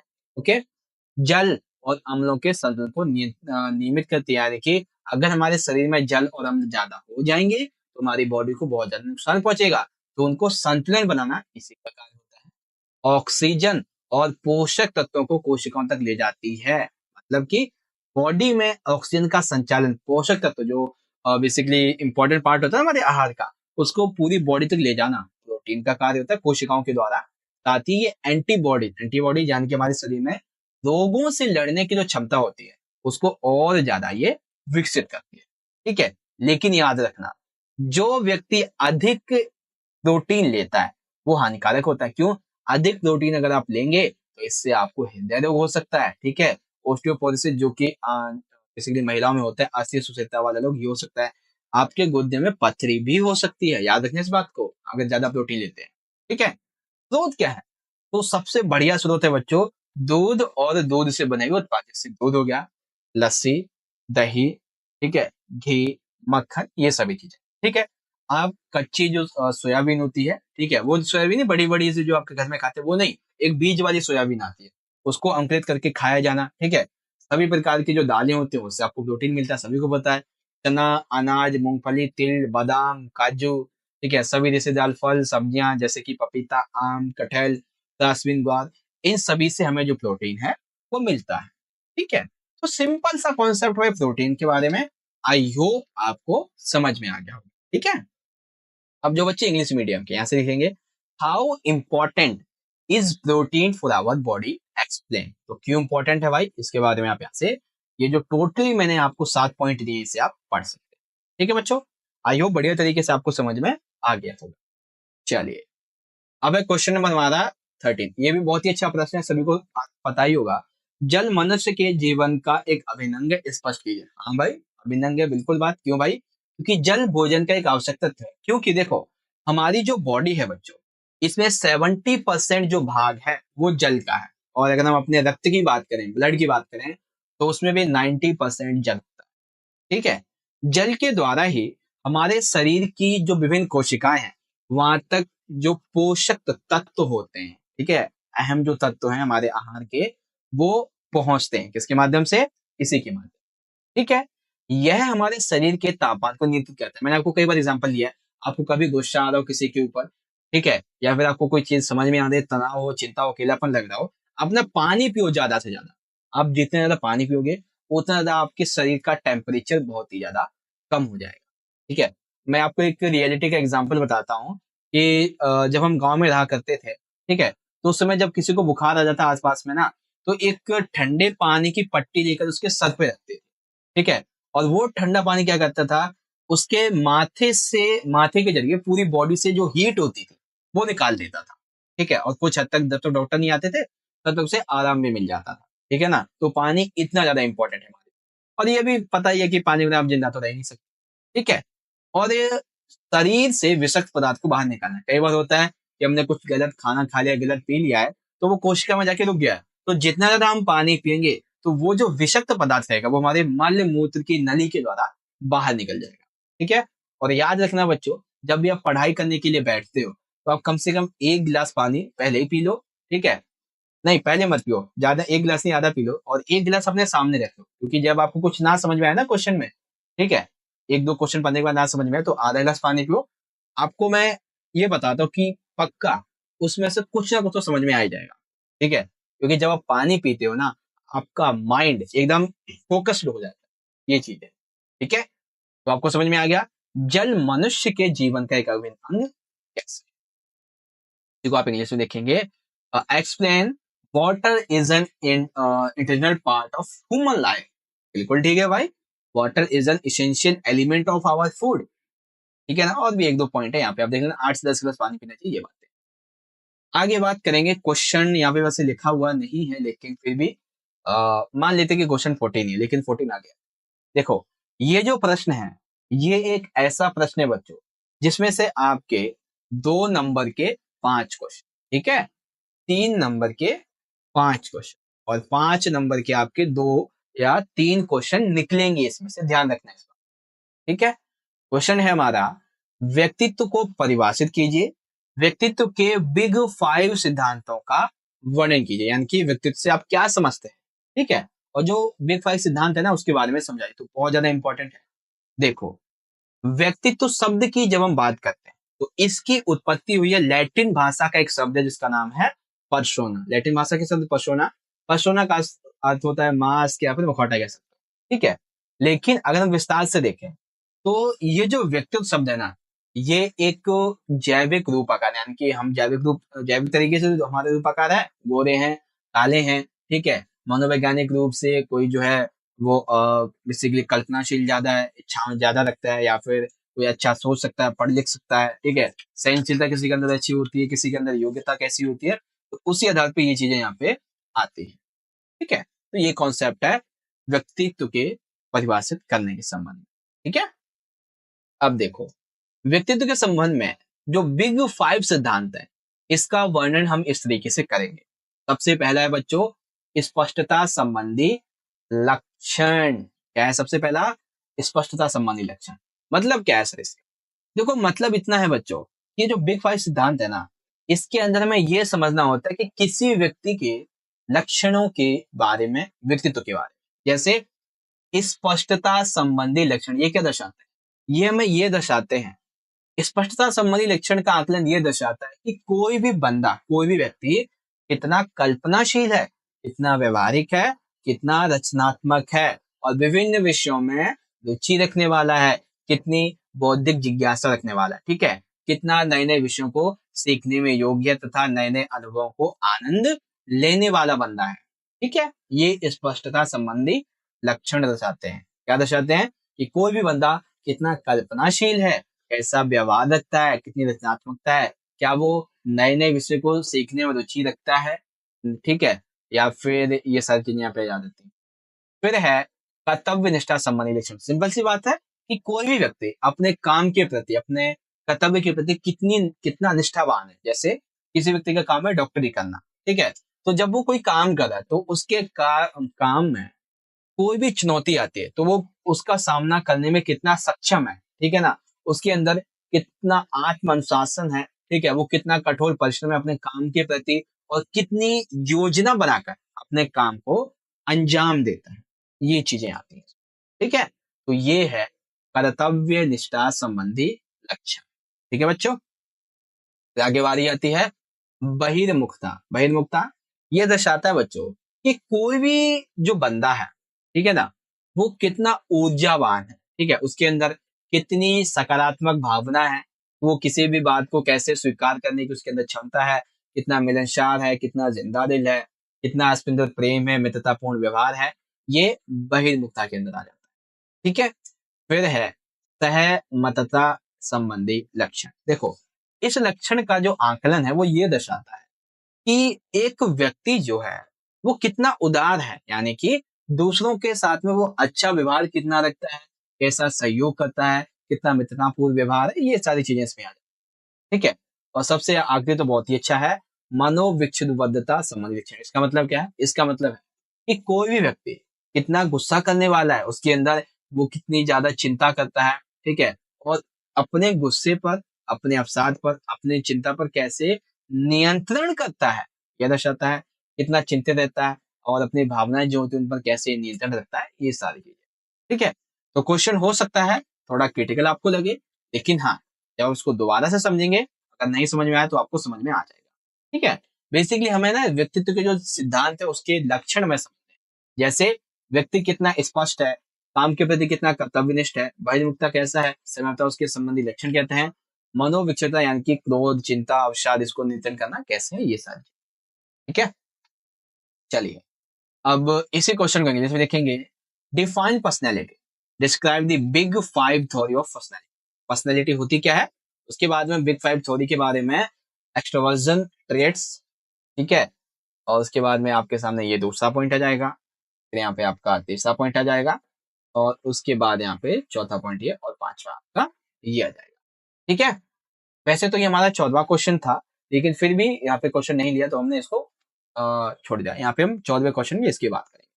क्वेश्चन ये है, महिला खिलाड़ी त्रय से आप क्या समझते हैं? त्रय यानी कि महिला खिलाड़ी के लिए जो बीमारियां होती हैं मेनली, वो क्या होती है, इसके प्रकार को विस्तार से समझ। देखो, महिला खिलाड़ी त्रय, महिला जो खिलाड़ी होती है कोई भी खेल खेलने वाली, उनमें होने वाले रोगों के लक्षण का समावेश हुआ रोग।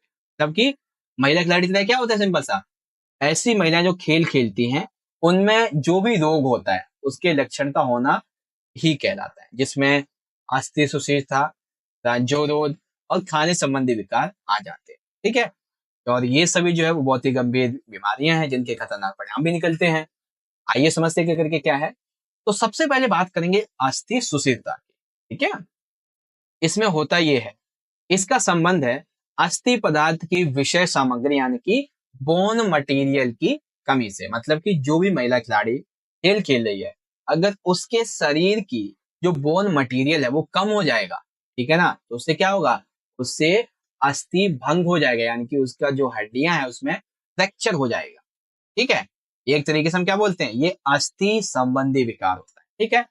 क्यों होता है ये? क्योंकि इसमें हार्मोन संबंधी परिवर्तन हो रहे होते हैं महिलाओं में, और वो अपने खेल के अनुरूप तीव्र व्यायाम करते हैं, ज्यादा से ज्यादा व्यायाम करते हैं, और जितना खाना उन्हें कैलोरी वाला चाहिए वो नहीं ले पाती है, कम कैलोरी वाला खाना लेती है, इसीलिए ऐसा हो जाता है।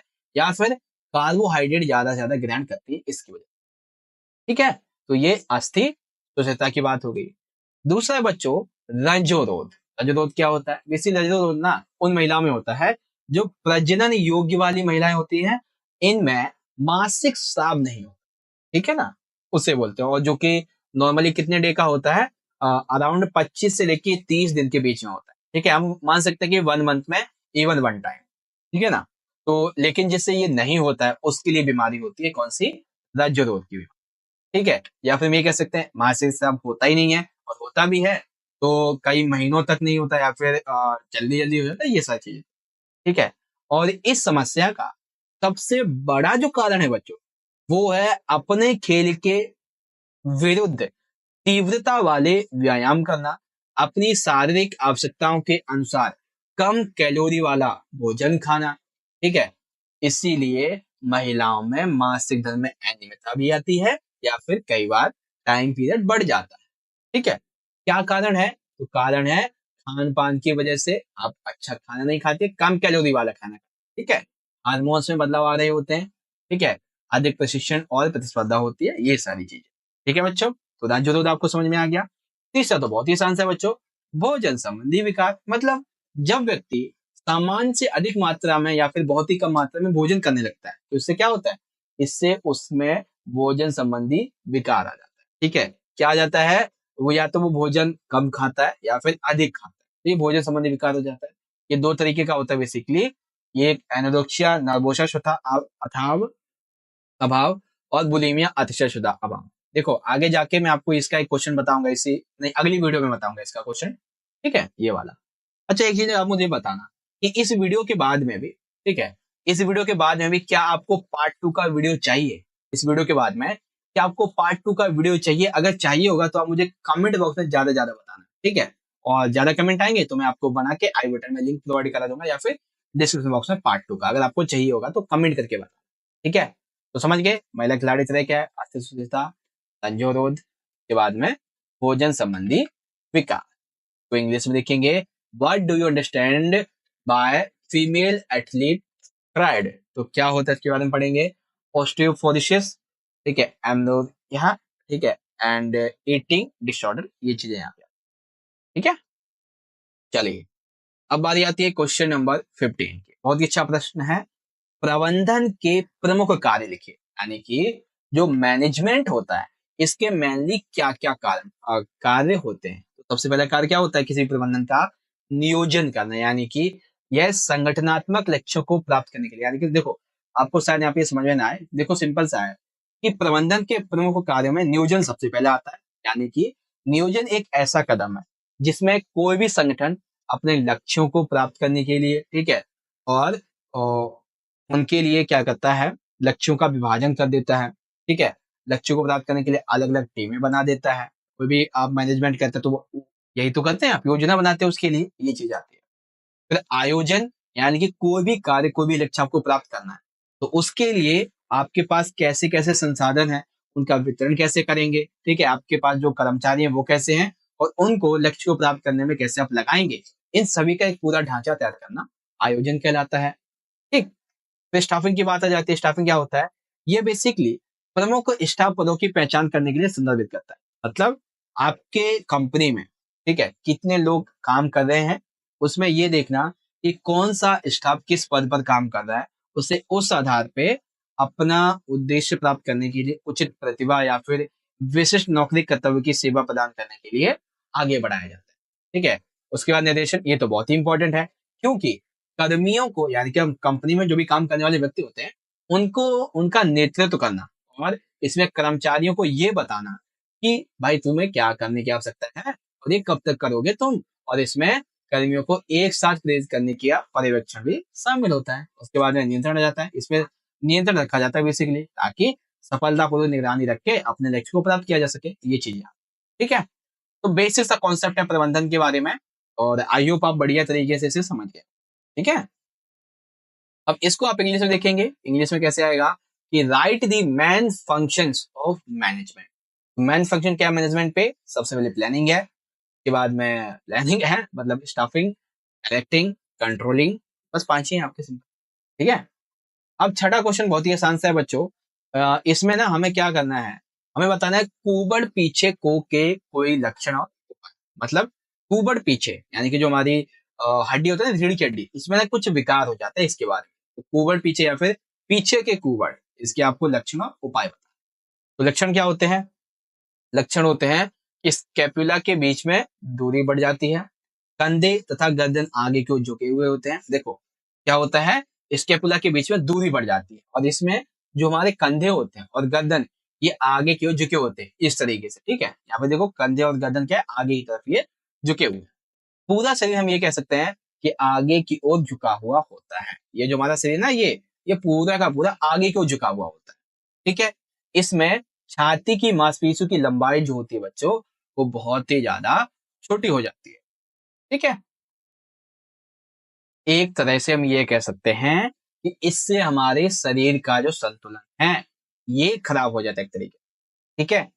क्या ऐसे उपाय हैं जो हम करें कि हमारी ये जो कुबड़ पीछे के लक्षण जो हैं, इससे हम छुटकारा पा सके, इस बीमारी से छुटकारा पा सके? सबसे पहले क्या है कि हमें उन व्यायामों को करना चाहिए जिनको करने से हमारे जो छाती की मांसपेशियां हैं इनकी लंबाई में वृद्धि हो, ठीक है। साथ ही थेरासिक क्षेत्र की, पीठ की मांसपेशियों की शक्ति में वृद्धि हो, जैसे कि आपको चक्रासन करना चाहिए, भुज अंग आसन करना चाहिए, या फिर धनुरासन करना चाहिए, ठीक है। तकिए की सहायता से गर्दन को एक्सटेंशन करना चाहिए, ठीक है। उसके बाद विपरीत दिशा में बटरफ्लाई करना, यानी कि जैसे होता है ना कि हम व्यायाम करते हैं उस तरीके से, ठीक है। यहाँ पे कैट पोज की मध्यासन, उष्ट्रासन, आधे चक्रासन आदि ये जो है वो आप कर सकते हैं। तो क्या होगा कि ये जो आपका कुबड़ पीछे का जो आपको बीमारी है ना, ये सही हो जाएगी आप, ऐसा होगा, ठीक है। इसको आप इंग्लिश में देखेंगे। देखो इंग्लिश में क्या है कि right any symptoms and corrective measures of hump back. तो हम्प बैक के सिम्टम्स क्या है ये आप इंग्लिश में पढ़ लीजिए, बाकी चित्र मैंने आपको हिंदी में यहाँ पे दिखाई दिया है। ठीक है, तो ये हो जाएगा आपका। और उसके बाद में फिर आप यहाँ पे देखेंगे corrective measures for hump back के लिए क्या करेक्टिव मेजर्स है वो आप इजीली यहाँ से देख सकते। ठीक है, चलिए अब आगे बारी आती है। ये तो बहुत अच्छा सा प्रश्न, एकदम सिंपल। नियमित व्यायाम करने से मांसपेशियों पर पड़ने वाले प्रभाव के लिए ध्यान से समझिएगा। क्वेश्चन है मांसपेशियों पर क्या प्रभाव पड़ते हैं, हमारी पूरी बॉडी पर नहीं, बल्कि बॉडी की जो मांसपेशियां होती है उन पर जो हम व्यायाम करते हैं डेली बेसिस पे उसके प्रभाव। सबसे पहले क्या होता है, हमारी जो मांसपेशियां होती हैं इनका आकार बढ़ जाता है, हमें अधिक से अधिक ऊर्जा मिलती है और हमारी मांसपेशियों की जो सहन क्षमता होती है किसी भी कार्य को करने के लिए वो बढ़ने लगती है। हमारे शरीर में पोषक तत्व भंडार में वृद्धि होती है, शक्ति तथा गति में वृद्धि होती है, कंकाल पेशी में अति वृद्धि होती है, साथ ही साथ वसा में कमी होती है जिससे हम मोटे नहीं होते ज्यादा, और अतिरिक्त वसा अगर होती भी है तो उसे नियंत्रण कर देता है। ठीक है, अगर हमारे संबंध में कोई आसन संबंधी विकृति है तो उसको भी ये आसान तरीके से सुधार देती है। ठीक है, तो ये है नियमित व्यायाम करने से मांसपेशियों पर पड़ने वाले प्रभाव। क्या क्या, सिंपल सिंपल से, पहला आकार बढ़ता है मांसपेशियों का, ऊर्जा मिलती है, सहन क्षमता बढ़ती है, शक्ति तथा गति में वृद्धि होती है, वसा में कमी, अतिरिक्त पर नियंत्रण, पोषक तत्व भंडार बढ़ता है। ठीक है, प्रतिक्रिया में समय में सुधार और आसन विकृति संबंधी सुधार। सिंपल, इसको आप इंग्लिश में देखेंगे इस तरीके से, तो इंग्लिश में आ जाएगा right the effects of regular exercise on muscles. उसके बारे में आपके सामने ये पॉइंट यहाँ पे आ जाते हैं। ठीक है बच्चों, चलिए आगे बात करेंगे अगला। अब हम बात करेंगे अपने क्वेश्चन नंबर 18। 18 में है सीट एंड रीच परीक्षण। ठीक है, इसका उद्देश्य क्या होता है भाई, उद्देश्य होता है इसका लचकता को मापना किसी व्यक्ति के लिए। सामग्री क्या चाहिए, सामग्री चाहिए सीट एंड रीच बॉक्स और मापने के टेप, स्कोर और रिकॉर्ड रखने के लिए पेन और पेपर चाहिए। ठीक है, शुरुआत कैसे होती है, इसकी शुरुआत हुई कब थी बेसिकली, तो सबसे पहले 1952 में वेल्स एम डिलन, किसके द्वारा 1952 में, वेल्स और डिलन के द्वारा की गई। प्रक्रिया क्या होती है, तो प्रक्रिया में शामिल है कि जूते और जुराब उतारकर आपको फर्श पर टांगे आगे सीधे फैलाकर बैठना होता है और पैरों के तलवे आपको इस तरीके से रखने होते हैं ताकि जो बॉक्स आपके सामने रखा होता है ना उसके साथ में सटे हुए होने चाहिए। ठीक है, फिर दोनों घुटने फर्श के समानांतर नॉर्मली जैसे हम बैठते वैसे होने चाहिए और हथेलियां नीचे की ओर होनी चाहिए और हाथ एक दूसरे के ऊपर तथा आजू बाजू में होने चाहिए। ठीक है, उसके बाद में व्यक्ति अपने दोनों हाथों को आगे की ओर मापने की लाइन के साथ साथ बॉक्स पर उतनी दूर तक ले जाता है जहां तक उसके लिए जाना संभव हो। उसके अधिक दूरी पहुंचने हेतु झटके भी आ सकते हैं, उछाल का प्रयोग उसे नहीं करना। ठीक है, उसे पूरी पहुंच की स्थिति में स्वयं को 2 सेकंड तक रोके रखना होता है तथा उसकी इसी दूरी को दर्ज कर लिया जाता है। उसके बाद में देखा जाता है स्कोर की गणना कैसे होती है कि दोनों हाथों की उंगलियों के अग्रभाग द्वारा तय की गई दूरी के निकटतम सेंटीमीटर और आधे इंच तक की जाती है। फुल ट्रायल होते हैं इसके ज्यादा से ज्यादा 3। ठीक है ना, सिंपल सा था और आई होप समझ में आ गया होगा। सीट एंड रीच परीक्षण इंग्लिश में देखेंगे तो आपका ये आ जाएगा सीट एंड रीच टेस्ट के बारे में ये वाला पूरा। क्या अच्छा, यहाँ पे ना एक और है जो कि बेसिकली है आसिंग पार्शियल जो कलर है इसके बारे में। एक ना मैंने अभी सपोर्टिंग मटेरियल में आपका देखा था एक क्या बोलते हैं उसको चित्र के बारे में, अभी मैं आपको दिखाता हूँ। सीट एंड रीच टेस्ट, उसके बाद में के पार्शियल कलर अभी मैंने देखा था यहाँ पे बताया है। ठीक है, पार्शियल कलर है। ओके, देखो जो आशिंग या फिर पार्शियल कलअप होता है बच्चों, इसका उद्देश्य होता है उदर ताकत को मापना। ठीक है, इसकी सामग्री क्या चाहिए होती है, सामग्री चाहिए होती है एक योगा मैट, साफ एवं समतल एक अच्छी जगह, एक विराम घड़ी, स्कोर और रिकॉर्ड को बनाए रखने के लिए पेन और पेपर चाहिए होता है। ठीक है, ये आखिर किया क्यों जाता है, तो ये किया जाता है उदारीय मांसपेशी की शक्ति और सहन क्षमता को मापने के लिए। ठीक है, प्रक्रिया क्या होती है भाई, इसकी प्रक्रिया ये होती है कि एथलीट पीठ के बल उस जगह पर लेट जाएगा जहां पर मेट उसने बिछाई थी, घुटने उसके मुड़े हुए होने चाहिए तथा पैर नितंब से नितंब से 12 इंच दूर होने चाहिए, नितंब से, ठीक है। दोनों पैरों के मध्य कुछ दूरी अवश्य होनी चाहिए। बाजू खुले हुए होने चाहिए तथा जांघों पर टिके हुए होने चाहिए जिससे स्थिर अवस्था में रहे, ठीक है। एथलीट धीमी एवं नियंत्रित गति से आसन कल्लप करता है जब तक उसके कंधे मैट की सतह से कम 2 इंच तक ऊपर नहीं उठ जाते, ठीक है। उसके बाद में दोबारा वापस नीचे सतह पे आ जाता है और कम से कम 3 सेकंड उसे इसमें लगने चाहिए और आसन कल्लप तब तक जारी रहती है जब तक एथलीट लेग को बनाए रखने में अयोग्य महसूस ना करता, ठीक है ना। होने की बात आएगी तो ये बेसिकली कल्लप की कुल संख्या रिकॉर्ड कर ली जाती है और सिर्फ वो कल्लप देखा जाता है जो सही होता है उसकी गिनती कर, ठीक है। ये चीजें होती हैं, बस सिंपल सा था, आई आप समझ गए होंगे। बाकी एक आधा जो है ना, जैसे बैक स्ट्रेच टेस्ट जो कि आपकी जो ऊपरी शरीर के लचीलेपन के लिए किया जाता है, तो आप इसे भी पढ़ के जाइएगा क्योंकि हो सकता है तो इसमें से भी क्वेश्चन आपसे पूछ लिया जाएगा, ठीक है। इस टेस्ट से छाती के ऊपरी भाग लचक की मापने किया जाता है, मतलब ये कुछ पॉइंट है, इसके बारे में आप पढ़ लेना, ठीक है ना, सिंपल सा। बाकी आप इस टेस्ट के बारे में यहाँ पे देख सकते हैं, पार्शियल कल्लप के बारे में, ये आपका यहाँ पे आ जाता है, ठीक है। देखो अब जो क्वेश्चन है ना, बढ़िया तरीके से आपको समझाऊंगा। एक आधे में हो सकता है कि थोड़ा सा मेरी तरफ से एफर्ट्स कम रहे हो, ठीक है, बट आपको ये दोबारा समझोगे तो समझ जाओ। अब हम बात करने वाले हैं पार्ट ले के प्रशिक्षण विधि के बारे में। ये विधि बेसिकली ये किसके लिए जाती है, इससे व्यक्ति अपनी सहन क्षमता को बढ़ा सकता है, ठीक है, यानी कि उसकी सहन क्षमता की वृद्धि को बढ़ाने के लिए की जाती है, ठीक है। देखो सबसे पहले इसकी शुरुआत हुई थी स्वीडन के गोस्ट होलमन ने 1930 में से बनाया था, इसीलिए पार्टले प्रशिक्षण का विधि जो है इसका दूसरा नाम होता है स्पीड प्ले। किसके द्वारा बनाई गई थी, गोस्ट होलमन के द्वारा। कब, 1930 में। ये कहाँ के थे, स्वीडन के। इस विधि में धावक जो है वो अपनी गति के अनुसार अपने आसपास के वातावरण को अनुकूलित कर लेता है, परिवर्तित कर सकता है, ठीक है। और इस विधि के द्वारा वो अपनी सहन क्षमता को विकसित करता है, ठीक है। आगे क्या है, खिलाड़ी जो है वो क्या देखता है, यानी कि जो भी इसमें भाग ले रहा होता है वो अपने अनुसार वातावरण को परिवर्तित कर सकता है। इसलिए हम ये कहते हैं कि ये जो हमारी फार्टलेग विधि है बच्चों, ये अनुशासित है क्योंकि इसमें खिलाड़ी अपने अनुसार अपनी गति को नियंत्रित कर सकता है। उसके लिए कोई ज्यादा जरूरी नहीं कि जो बताएगा उसी के अनुसार, वो अपनी मर्जी से भी कर सकता है, तेज भी दौड़ देगा और धीरे भी दौड़ सकता है, उसकी मर्जी है। इसमें हृदय की जो गति है वो कम से कम 140 और ज्यादा से ज्यादा 180 प्रति मिनट के होती है, ठीक है।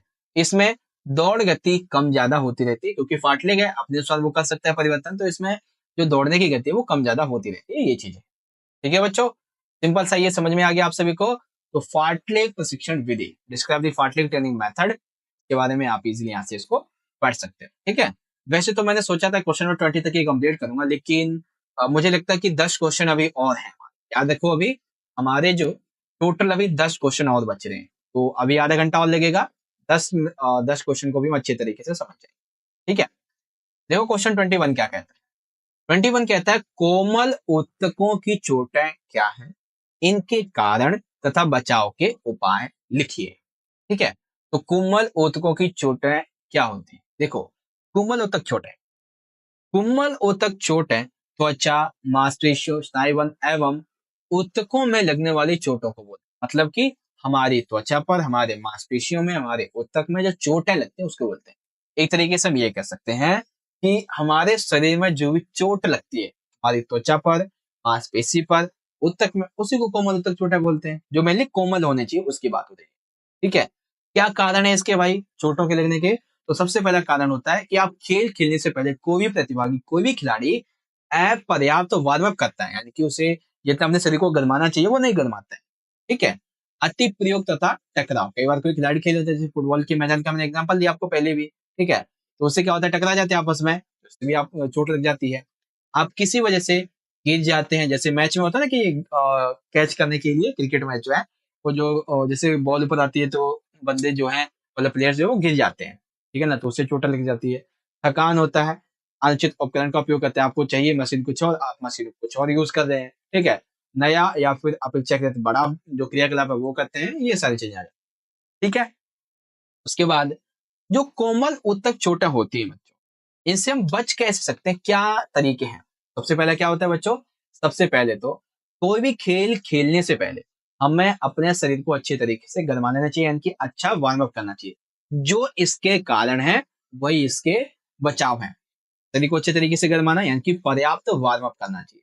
ऐसा आहार खाएं, ऐसा आहार खाएं जो कि आपके शरीर के लिए अच्छा हो। ठीक है। अच्छी गुणवत्ता वाले उपकरण और सुविधाओं का प्रयोग करना चाहिए। ठीक है। खेल मैदान या फिर कोर्ट साफ व समतल होने चाहिए।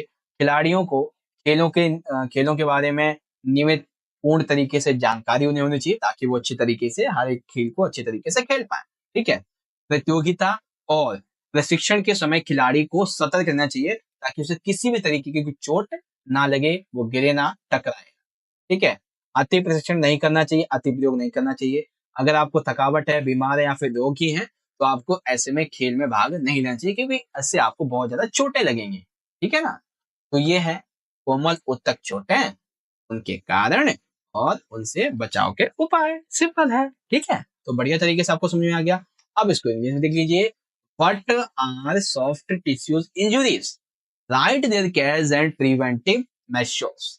क्या है इंजुरीज, इसके केस एंड प्रिवेंशन कैसे हैं, सब कुछ यूज के बारे में, इंजुरीज एज फॉलोज उसके बारे में देख सकते हैं। ठीक है। चलिए क्वेश्चन नंबर बारी आती है 22 की। 22 भी बहुत ही अच्छा सा प्रश्न है, इसमें भी आपके बढ़िया बढ़िया प्रश्न है। घुटने, जिसको हम बोलते हैं नौकनी, इनके आपस में टकराने के लक्षण, आपस में टकराने के कारण, और आपस में टकराते हैं तो इसके को कैसे सुधारा जा सकता है, वो सारी चीजें आपको यहाँ पे समझानी है। ठीक है। चलिए आइए एक एक करके हम हर एक पार्ट को यहाँ पे अच्छे तरीके से समझते हैं। देखो, घुटनों के आपस में टकराने के लक्षण आप देखेंगे। एक स्थिति ये वाली जो है, ये है घुटनों के आपस में टकराने के, और ये स्थिति एक नॉर्मल वाली है। ठीक है। तो क्या कारण है कि ये टकरा रहे होते हैं? हम ये कह सकते हैं कि जब हम खड़े होते हैं, जब हम चल रहे होते हैं, जब हम दौड़ रहे होते हैं, तो ऐसी हर एक स्थिति में हमारे जो घुटने होते हैं वो आपस में एक दूसरे को स्पर्श कर रहे होते हैं। ठीक है। चाहे हम चल रहे हैं, दौड़ रहे हैं, ठीक है, या फिर खड़े हो रहे हैं। वैसे में ये जो हमारे घुटने हैं ना, ये आप देख रहे हैं, ये एक दूसरे से सटे हुए हैं, यानी कि ऐसा लगता है कि स्पर्श कर रहे हैं। ये लक्षण होते हैं। कारण क्या होते हैं कि किसी व्यक्ति के घुटने आपस में टकराते हैं? सबसे पहला कारण होता है, अगर शरीर का भार ज्यादा यानी कि मोटापा है, तो वो जो है वो टकराने लगते हैं। ठीक है। और एक तो ज्यादा भार होना और कम भार होना, दोनों ही सबसे बड़ी बीमारी है। ठीक है। जैसे की वजह से पैर आपस में टकराते हैं।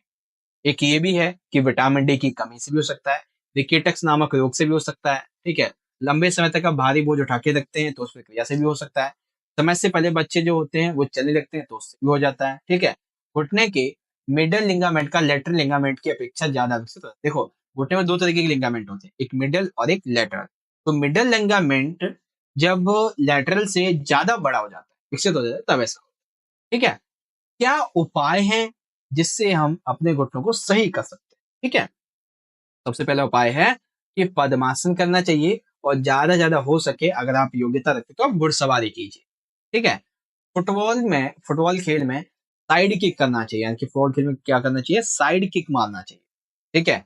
दोनों घुटने के बीच तकिए लगाकर खड़ा होना चाहिए, जिससे सही बनेगा। ठीक है। ऐसे तो मिलेगा नहीं पैर, तो स्थिति अच्छी बनेगी। पैरों को सीधा रखकर ऊपर की तरफ लेटकर उठाना चाहिए। साथ ही घुटनों के नीचे तौलिया रखकर या फिर पैर सीधा रखकर तकियों को घुटने के नीचे नीचे की ओर दबाना चाहिए, जिससे घुटनों के बीच में गैप बनेगा और वो मिलेंगे नहीं, तो दूरी बन जाएगी। यही चीज है। ठीक है। तो आगे समझ अच्छे तरीके से कि आखिर कैसे नोकने यानी कि घुटने के आपस में टकराने के क्या लक्षण है, क्या कारण है, और इसके सुधारात्मक उपाय क्या है। ठीक है। अब इसी क्वेश्चन को इंग्लिश में देखेंगे इस तरीके से। Write the symptoms cause and remedial method of नोकनी। तो सिम्टम्स क्या होते हैं नोकनी के, इसके बारे में ये तीन आ जाते हैं। एंड मेनली इसके जो रीजंस है वो क्या आते हैं, तो उसके बारे में ये पार्ट आ जाते हैं। और जब हम बात करेंगे कि इसके लिए हमें एक से, हाँ, करेक्टेड जो मेथड्स हैं वो क्या क्या चाहिए, तो उसके बारे में आपके सामने ये पार्ट आ जाता है। ठीक है। आई होप आप समझ गए। चलिए क्वेश्चन नंबर 23 समझते हैं। यहाँ पे देखो, एक ही साथ दो क्वेश्चन मैं आपको समझाऊंगा, जिसमें पहला ये है, अस्थि भंग के मुख्य कारण लिखिए। अस्थि भंग यानी कि फ्रैक्चर, यानी कि जो हमारी हड्डियां होती हैं उनमें फ्रैक्चर का क्या कारण होता है। साथ ही अस्थि भंग के प्रकार लिखिए और किन्हीं पांच के बारे में संक्षेप में समझाइए। ठीक है। तो अस्थि भंग यानी कि हमारा बोन मटेरियल जो है, हड्डियां जो है, उनका फ्रैक्चर क्यों होता है? तो सबसे पहले देखो अस्थि भंग होता क्या है। अस्थि भंग हमारी अस्थि यानी कि हड्डी पर होने वाला तेज प्रहार या टक्कर, तेजी से जब प्रहार किया जाता है फिर टक्कर होती है, तो उससे अस्थि में जो नेगेटिव एस्पेक्ट्स पड़ता है, ठीक है ना, उसको बोलते हैं। अब इसमें होता क्या है, तो इनमें खेलों में खिलाड़ियों में आपस में जोरदार टक्कर या खिलाड़ी का किसी भारी उपकरण व सुविधा से टकराना इसमें शामिल होता है। यानी कि खेलों में जो खिलाड़ी हैं वो आपस में जोरदार उनमें टक्कर हो जाती है या फिर किसी भारी उपकरण से वो टकरा जाते हैं। कई बार एक दूसरे को हम बलपूर्वक मार भी देते हैं, आघात कर देते हैं, या फिर कई बार अप्राकृतिक गतिविधियां होती हैं, ठीक है ना, उसकी वजह से भी ऐसा हो जाता है। उसके बाद लंबी दूरी अवधि की दौड़ या पैदल चल, यानी कि अब लंबी दूरी तक अ, दौड़े जा रहे हैं, पैदल चले ही जा रहे हैं, तो इससे आपका पाचन तंत्र भी बिगड़ेगा, साथ ही साथ आपका अस्थि भंग होने के भी चांसेस है पैरों के। ठीक है। सख्त सतह पर अनायास गिरना, जैसे पक्की जमीन होती है ना, तो उसपे फर्श पे आप ऐसे बिना फालतू में गिर रहे हैं, तो ये भी आ जाता है। और शरीर में कई बार आपके अगर कैल्शियम में कमी है तो उससे भी आपका अस्थिभंग हो जाएगा, क्योंकि हमारे बोन को, हमारी हड्डियों को कैल्शियम तो चाहिए ही चाहिए। अगर नहीं मिलेगा तो ऑटोमेटिक बोन मटेरियल कम होगा, हड्डी हमारी कमजोर हो जाएगी। ठीक है। तो ये रीजंस हैं अस्थि भंग के। ओके। अब बारी आती है अस्थि भंग के प्रकार की। तो अस्थि भंग के बच्चों कई सारे प्रकार हैं, जिसमें सबसे पहला अस्थिभंग होता है साधारण वाला। साधारण अस्थिभंग ये क्या होता है, इसमें जब किसी भी प्रकार के घाव के बिना अस्थिभंग हो जाए, यानी कि साधारण अस्थिभंग यानी कि बिना घाव के अस्थिभंग होना, जिसमें मेनली क्या होता है, हमारे शरीर में कैल्शियम की कमी होना। ठीक है।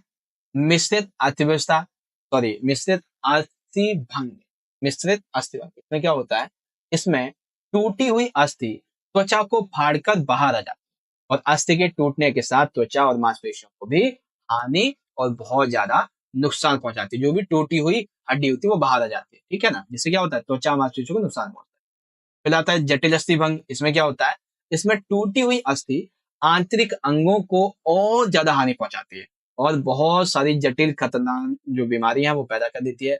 ऊंची कूद से या फिर बांस कूद वाले जो खिलाड़ी हैं उन्हें ज्यादातर ऐसा होता है। ठीक है। चौथा है तनाव अस्थि भंग, यानी कि जब हम ज्यादा तनाव में रहते, चिंता करते हैं, तो अस्थि भंग हो जाता है। कच्चा अस्थि भंग, जिसमें हड्डियों के नरम होने के कारण बचपन में ये हमें हमारे फ्रैक्चर हो जाता है। बहुखंड, यानी कि इसमें जो है वो दूसरे से अधिक टुकड़ों में हड्डियां बट जाती हैं, टूट जाती है इसे। अनुप्रस्थ अस्थि भंग, समकोण में टूटी हुई हड्डी। त्रिशा अस्थि भंग, विकर्ण में टूटी हुई हड्डी। पचड़ी अस्थि भंग, हड्डी टूटने के पश्चात इनके सिरे एक दूसरे में धस जाते हैं, इसको बोलते हैं। ठीक है। अस्थिभंग के बारे में हो सकता है कि मुझे अभी एक वो मिल जाएगा, अस्थिभंग के बारे में एक छोटा सा क्या बोलते हैं, क्या बोलते हैं उसको, हाँ चित्र है, देखो ये रहा। इसमें देखो अस्थिभंग में सबसे पहला क्या है, कच्चा अस्थिभंग, जिसमें थोड़ा सा यहाँ पे निशान पड़ता है। बहुखंड में क्या होता है कि हड्डी का ये पार्ट टूट ही जाता है। अनुप्रेस में थोड़ा सा बस फ्रैक्चर होता है। और तिरछे में क्या होता है, ये पूरी तरीके से टूट के अलग हो जाता है। पचड़ी में हड्डी वही रहती है, बस यहाँ पे टूट के और ये जैसा लगता है कि अब खत्म होने वाला है, ऐसा सीन हो जाता है। पेचा, अनुप्रस्थ, बहुखंड और कच्चे में। ठीक है। तो ये चीजें आप याद रखना।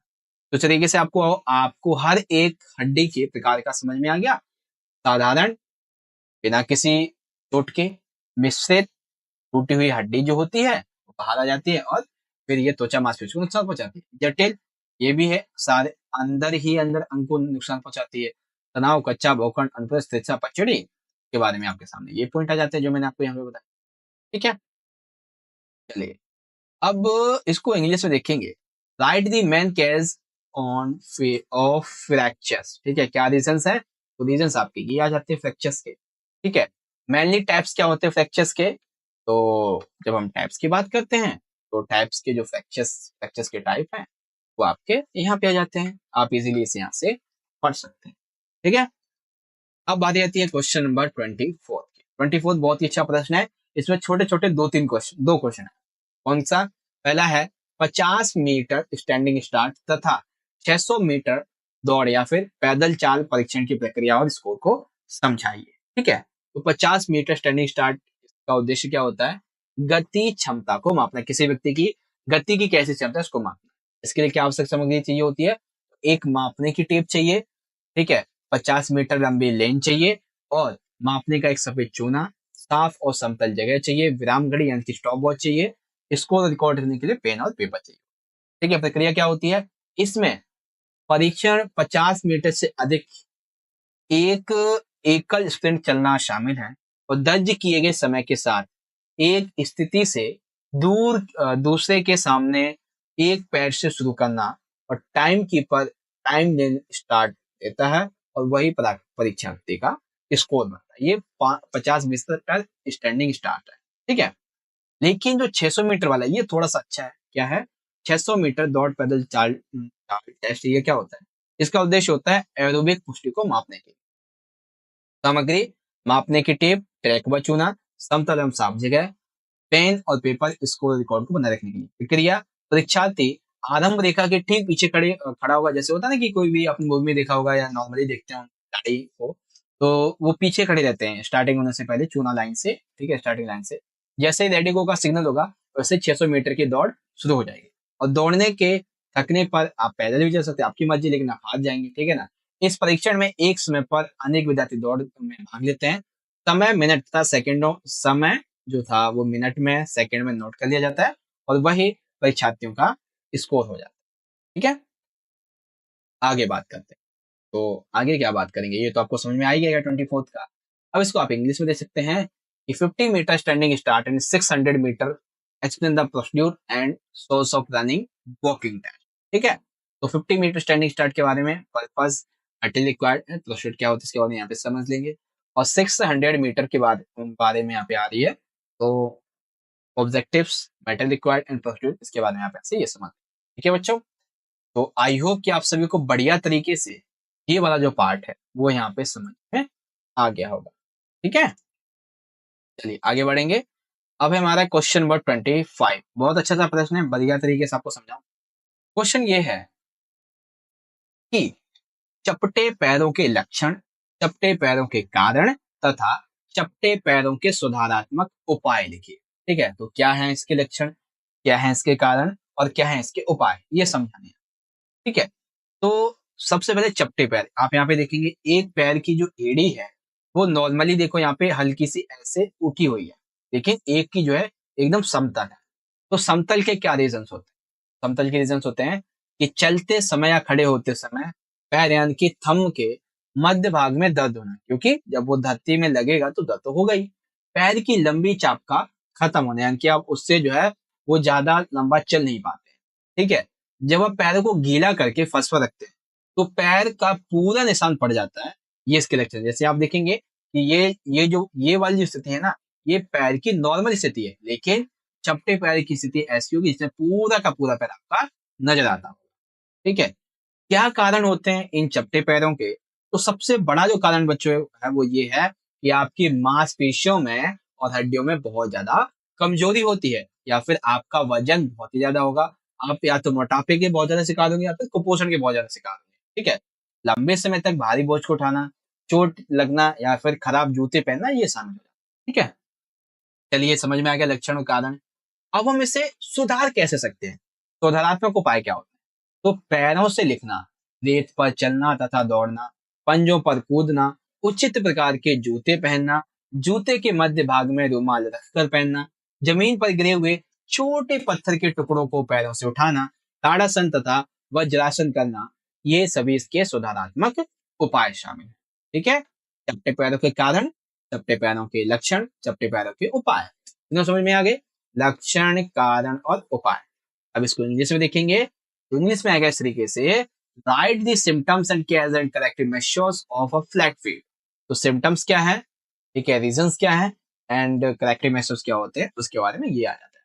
ठीक है, आप 25 क्वेश्चन को इस तरीके से बढ़िया तरह से समझ सकते। अब आएगा हमारा क्वेश्चन नंबर 26। ये भी बहुत अच्छा सा प्रश्न है बच्चों। क्वेश्चन ये है, स्कोलियोसिस के लक्षण तथा सुधारात्मक उपायों का वर्णन कीजिए। ठीक है, स्कोलियोसिस क्या होता है, इसके लक्षण? लक्षण ये होते हैं, इसमें एक कंधा ऊंचा और एक कंधा नीचा होगा। एक कंधा यहाँ पे ये ऊंचा है, ठीक है, एक कंधा यहाँ पे ये नीचा है। एक कुल्ला ऊपर और एक कुल्ला नीचे, एक कुल्ला ऊपर एक कुल्ला नीचे। शरीर का वजन एक पैर पर ज्यादा और एक पैर पर कम। शरीर का वजन इस पैर पे ज्यादा और इस पैर पे कम। ठीक है, शरीर सीधा नहीं रहेगा बल्कि एक तरफ दाएं या फिर बाईं ओर झुका हुआ है। ठीक है, तो ये है स्कॉलियोसिस के लक्षण। एक कंधा ऊपर नीचे, एक कूल्हा ऊपर नीचे, शरीर का वजन एक पैर पे ज्यादा एक पैर पे कम, शरीर सीधा ना होकर झुका हुआ रहेगा। उपाय क्या होते हैं, सुधारा सुधारा कैसे जा सकता है इसको, तो तैराकी की जा सकती है, आप लटकने वाली व्यायाम कर सकते हैं, त्रिकोण आसन कर सकते हैं, अधोमुख कर सकते हैं, ठीक है, तख्त व्यायाम कर सकते हैं, या फिर ऐसे व्यायाम कर सकते हैं जिसमें नीचे वाला कंधा ऊपर जाए और ऊपर वाला कंधा नीचे जाए, जिससे आपका जो स्कोलियोसिस बीमारी है उसमें आपको राहत मिले। ठीक है, तो ये कुछ कुछ पॉइंट है स्कोलियोसिस के बारे में। आई होप कि आपको बढ़िया तरीके से समझ में आ गया। ठीक है, अब इसी तरीके से आपसे इंग्लिश में पढ़ लेंगे। कैसे पढ़ेंगे sir, describe the symptoms and corrective measures of scoliosis. तो सिम्टम्स क्या है स्कोलियोसिस के, तो उसके सामने 4 पॉइंट, और करेक्टिव मेजर्स क्या हो इसके लिए, उसके सामने ये पॉइंट आपके आ जाएंगे। ठीक है बच्चों, चलिए अगला है हमारा क्वेश्चन नंबर 27। अब ये जो प्रश्न है इसमें बेसिकली हम ये कह सकते हैं कि आपके 5-5 नंबर के 2 क्वेश्चन और 3-3 नंबर के 2 क्वेश्चन आपके बने। ठीक है, क्वेश्चन क्या है, क्वेश्चन है निरंतर विधि तथा इंटरवल यानी कि अंतराल विधि में अंतर स्पष्ट कीजिए तथा इनके लाभ भी बताएं।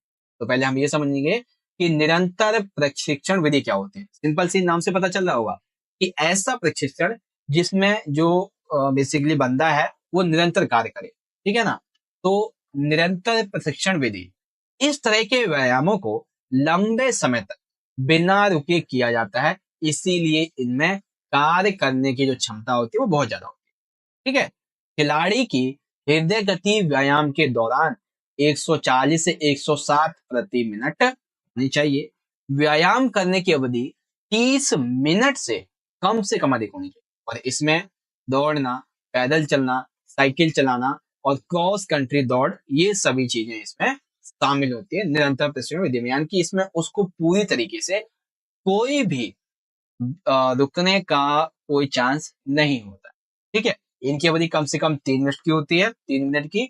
और व्यायाम जो है हृदय गति के दौरान इसकी जो हृदय गति हार्ट रेट वो हर एक मिनट में 140 से 60 होनी चाहिए। ठीक है, अब इस विधि के लाभ क्या है, तो लाभ सबसे पहले बच्चों ये होता है कि इस निरंतर प्रशिक्षण विधि से थकावट होने के बावजूद आपकी जो कार्य करने की इच्छा है, कार्य करने की जो शक्ति है उसमें बढ़ोतरी होती है, क्योंकि आपको 30 मिनट तक करना ही पड़ेगा, चाहे आप थको चाहे कुछ भी करो। ठीक है ना, तो इससे आपकी इच्छा और शक्ति में वृद्धि होगी। हमारी मांसपेशियों में लाल रक्त कणिका यानी कि रेड रेड ब्लड सेल्स यानी कि आरबीसी, टीम नहीं आरबीसी यानी कि लाल रक्त कणिका, ठीक है ना, इनकी मात्रा में वृद्धि हो जाती है। ठीक है, हृदय, फेफड़े, इनकी कार्य कुशलता बढ़ती है। मांसपेशियों में, लीवर में ग्लाइकोजन का भंडार बढ़ता है, इसकी क्षमता बढ़ती है। खिलाड़ियों में आत्मविश्वास आत्मविश्वास बढ़ता है। खिलाड़ियों की इच्छा शक्ति बढ़ती है क्योंकि जब वो ज्यादा निरंतर प्रयास करते रहे। ठीक है, तो ये चीजें हो, तो निरंतर प्रशिक्षण विधि और इसके लाभ। अब बारी आती है इंटरवल प्रशिक्षण विधि की। ठीक है, देखो इंटरवल यानी कि अंतराल, इंटरवल और अंतराल नाम से पता चल रहा है कि थोड़ा सा गैप हो सकता है। तो यह विधि धावकों की सहन क्षमता विकसित करने के लिए बहुत ज्यादा जरूरी है, और इसमें बार बार दौड़ों के बीच में धावकों को अंतराल यानी कि कुछ समय का इसमें टाइम पीरियड में मिल जाता है। ठीक है, लेकिन फिर भी वो पूरी तरीके से अपनी जो स्थिति होती है उसे प्राप्त नहीं कर पाते। इसमें क्या होता है, इसमें हृदय की जो गति है वो जब चाल ज्यादा रहेगी तो 180 तक पहुंचेगी, और चाल जब कम रहेगी तो 120 तक वापस आ जाएगी। ठीक है, धावकों को हृदय की गति की जांचने के बाद प्रशिक्षण भार दिया जाना, एक सेकंड ये कहाँ चला गया, हाँ, प्रशिक्षण भार दिया जाना। इसमें मध्यम दूरी की दौड़ें, फुटबॉल, हॉकी के खेल इत्यादि ये शामिल होते हैं मैन में। ठीक है, आगे इसके लाभ क्या होते हैं, तो देखो इंटरवल यानी कि अंतराल प्रशिक्षण विधि से खिलाड़ी कम समय में अधिक कार्य करने के योग्य बन जाता है। ठीक है, श्वसन तंत्र पर तथा उसका जो रक्त संचार है उसके लिए ये बहुत ही ज्यादा लाभदायक होता है। ठीक है, प्रशिक्षक खिलाड़ी की प्रगति को आसानी से देख भी पाता है, और खिलाड़ी जो है वो थोड़े समय में अपनी सहन क्षमता को बहुत ज्यादा बढ़ा पाता है। ठीक है, खिलाड़ी को अपने प्रशिक्षण के प्रभावी प्रभाव का सही तरीके से जानकारी से मिल जाती है कि हमें कैसे कैसे और आगे इसमें सुधार लाने चाहिए। ठीक है, गलती करने के बाद प्रशिक्षक खिलाड़ी को उचित सुझाव भी दे सकता है, किसमें? इंटरवल इस अंतराल प्रशिक्षण विधि में। ठीक है भाई, तो आपको दोनों समझ में आ गए। एक तो निरंतर प्रशिक्षण विधि यानी कि निरंतर वाली बात, लाभ अंतराल यानी कि इंटरवल प्रशिक्षण विधि, और इसके लाभ। ठीक है, आइए इंग्लिश में देखेंगे। Explain the difference between continuous method and interval method and tell their advantages. तो continuous training method, benefits of continuous training methods, इसके बारे में आप यहाँ से पढ़ेंगे। And other hand interval training method, उसके बाद में इसके जो इंटरवल ट्रेनिंग मेथड के जो बेनिफिट्स है उसके बारे में यहाँ से पढ़ेंगे। ठीक है, चलिए अब हम बात करेंगे क्वेश्चन नंबर 28 की। ये 3 नंबर का प्रश्न है बच्चों। न्यूटन की गति के नियमों का वर्णन कीजिए तथा न्यूटन की गति का जो दूसरा नियम है इसका खेल कूद में कैसे उपयोग होता है, कोई एक एग्जाम्पल बताइए। ठीक है, तो न्यूटन की गति का सबसे पहला नियम होता है जड़ता का नियम। मतलब कोई भी वस्तु तब तक अपनी स्थिति नहीं बदलती है जब तक उस पर कोई बाहरी बल ना लगाया जाए। ठीक है ना, तो न्यूटन न्यूटन की गति के लिए पहला नियम क्या हुआ कि जड़ता का नियम, कोई भी वस्तु जैसी की रखी है वो वैसी ही रहेगी, वो अपनी स्थिति तब तक नहीं बदलती जब तक उस पर कोई व्यक्ति बाहरी बल नहीं लगाता तब।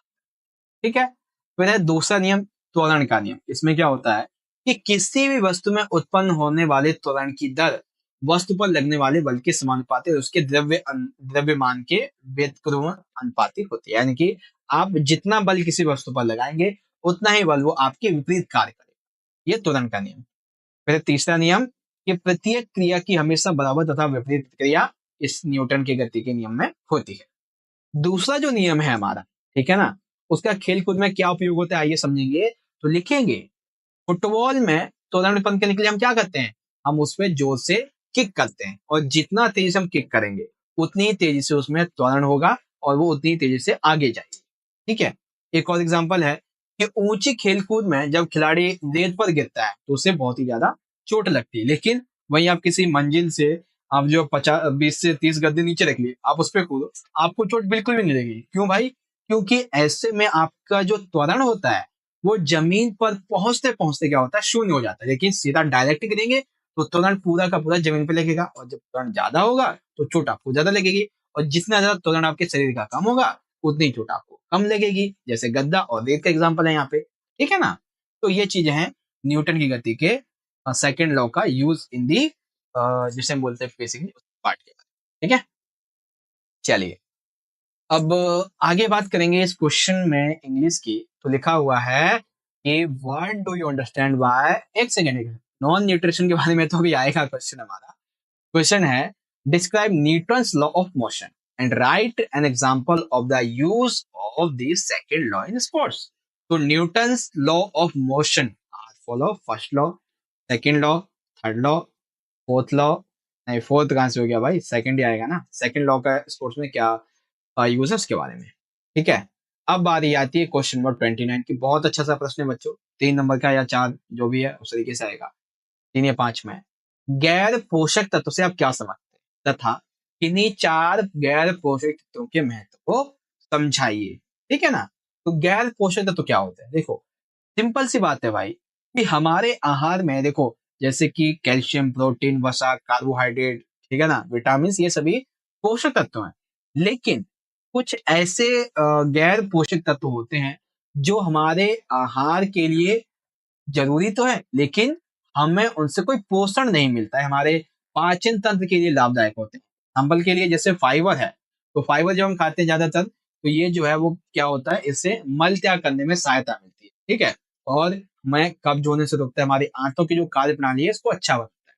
ठीक है, और फाइबर में मिलता है किससे है, तो जितने भी ताजे फल होते हैं इनमें फाइबर बहुत अधिक मात्रा में मिल जाते हैं। ठीक है, फिर आता है रंग यौगिक की बात। तो रंग यौगिक इसमें यानी कि खाने के अंदर जो कुदरती तौर पर रंग होता है वो हमें बेसिकली क्या करते हैं, उसको प्रभावित करता है हमें खाने के लिए, लेकिन वो रंग मैटर नहीं करता कि हमें पोषण देगा। देखिए फल हो गए लाल, पीले, हरे, काले, जो भी फल होता है, क्या उनके रंग से हमें पोषण तो मिलेगा? नहीं मिलेगा।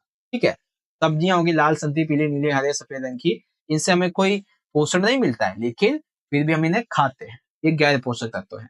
फिर स्वाद एवं कहा जाता है, यानी कि ऐसे पोषक तत्व हमारे खाने के जिनमें ना तो हमें ऊर्जा मिलती है ना ही तो पोषण मिलता है। एग्जाम्पल के लिए जैसे आपने चाय बनाई, जैसे दूध है ना, दूध में आपने क्या किया, चाय डाल दी, तो क्या चाय जो है वो हमें पोषक तत्व देगी? नहीं, बल्कि वो जो है उसका स्वाद बढ़ा देगी।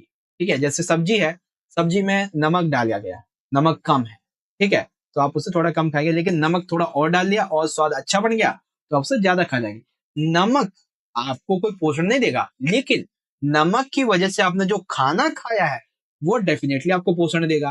ठीक है, फिर आते हैं पादप यौगिक।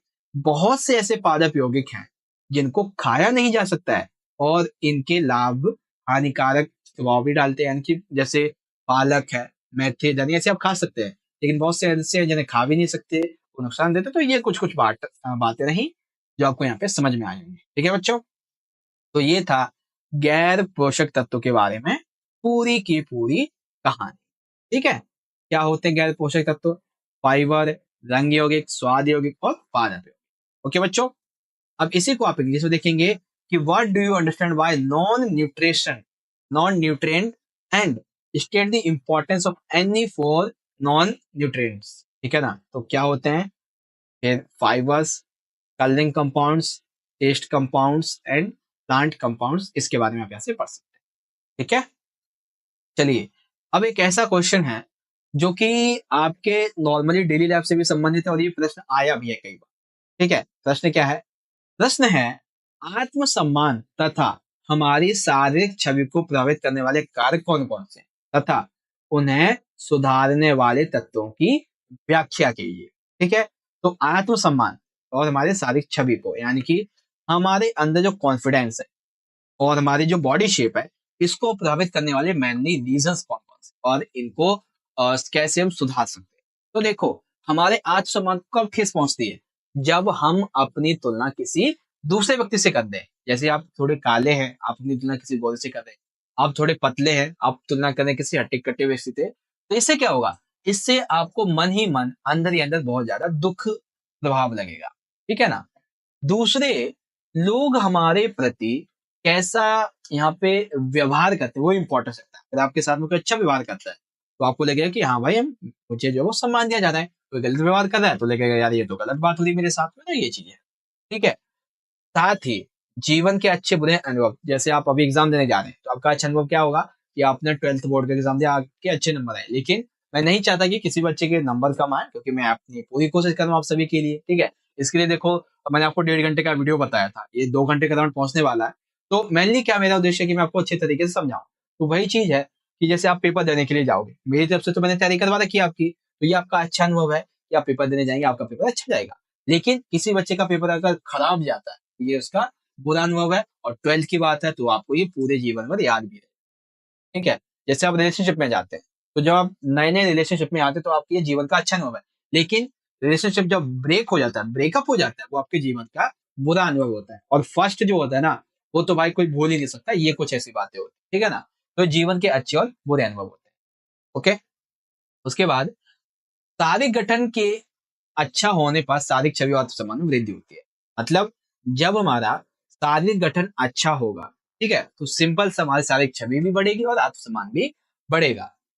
समाज से हमें जो टिप्पणियां मिलती है, समाज हमारे बारे में, लोग हमारे बारे में क्या बातें करते हैं, उनका भी हमारे शरीर पर, हमारे आत्मसम्मान पर बहुत ही ज्यादा प्रभाव पड़ता है। ठीक है, हमारा रंग रूप अच्छा होता है तो शारीरिक छवि और आत्मसम्मान पर सकारात्मक प्रभाव पड़ेगा, नहीं होता तो नकारात्मक पड़ेगा। ये चीज है। ठीक है, अब समाज में हमें ये जो आत्मसम्मान और शारीरिक छवि ये जो गलत प्रभावित हो रही है हमारी, इससे हम सुधार कैसे सकते? सुधारने के बहुत सारे तरीके हैं। सबसे पहला है कि हमें ये नहीं मैटर करना चाहिए कि लोग हमारे बारे में क्या सोच रहे हैं। हमें सकारात्मक सोच रखनी चाहिए और नकारात्मकता सोच को रोकना चाहिए।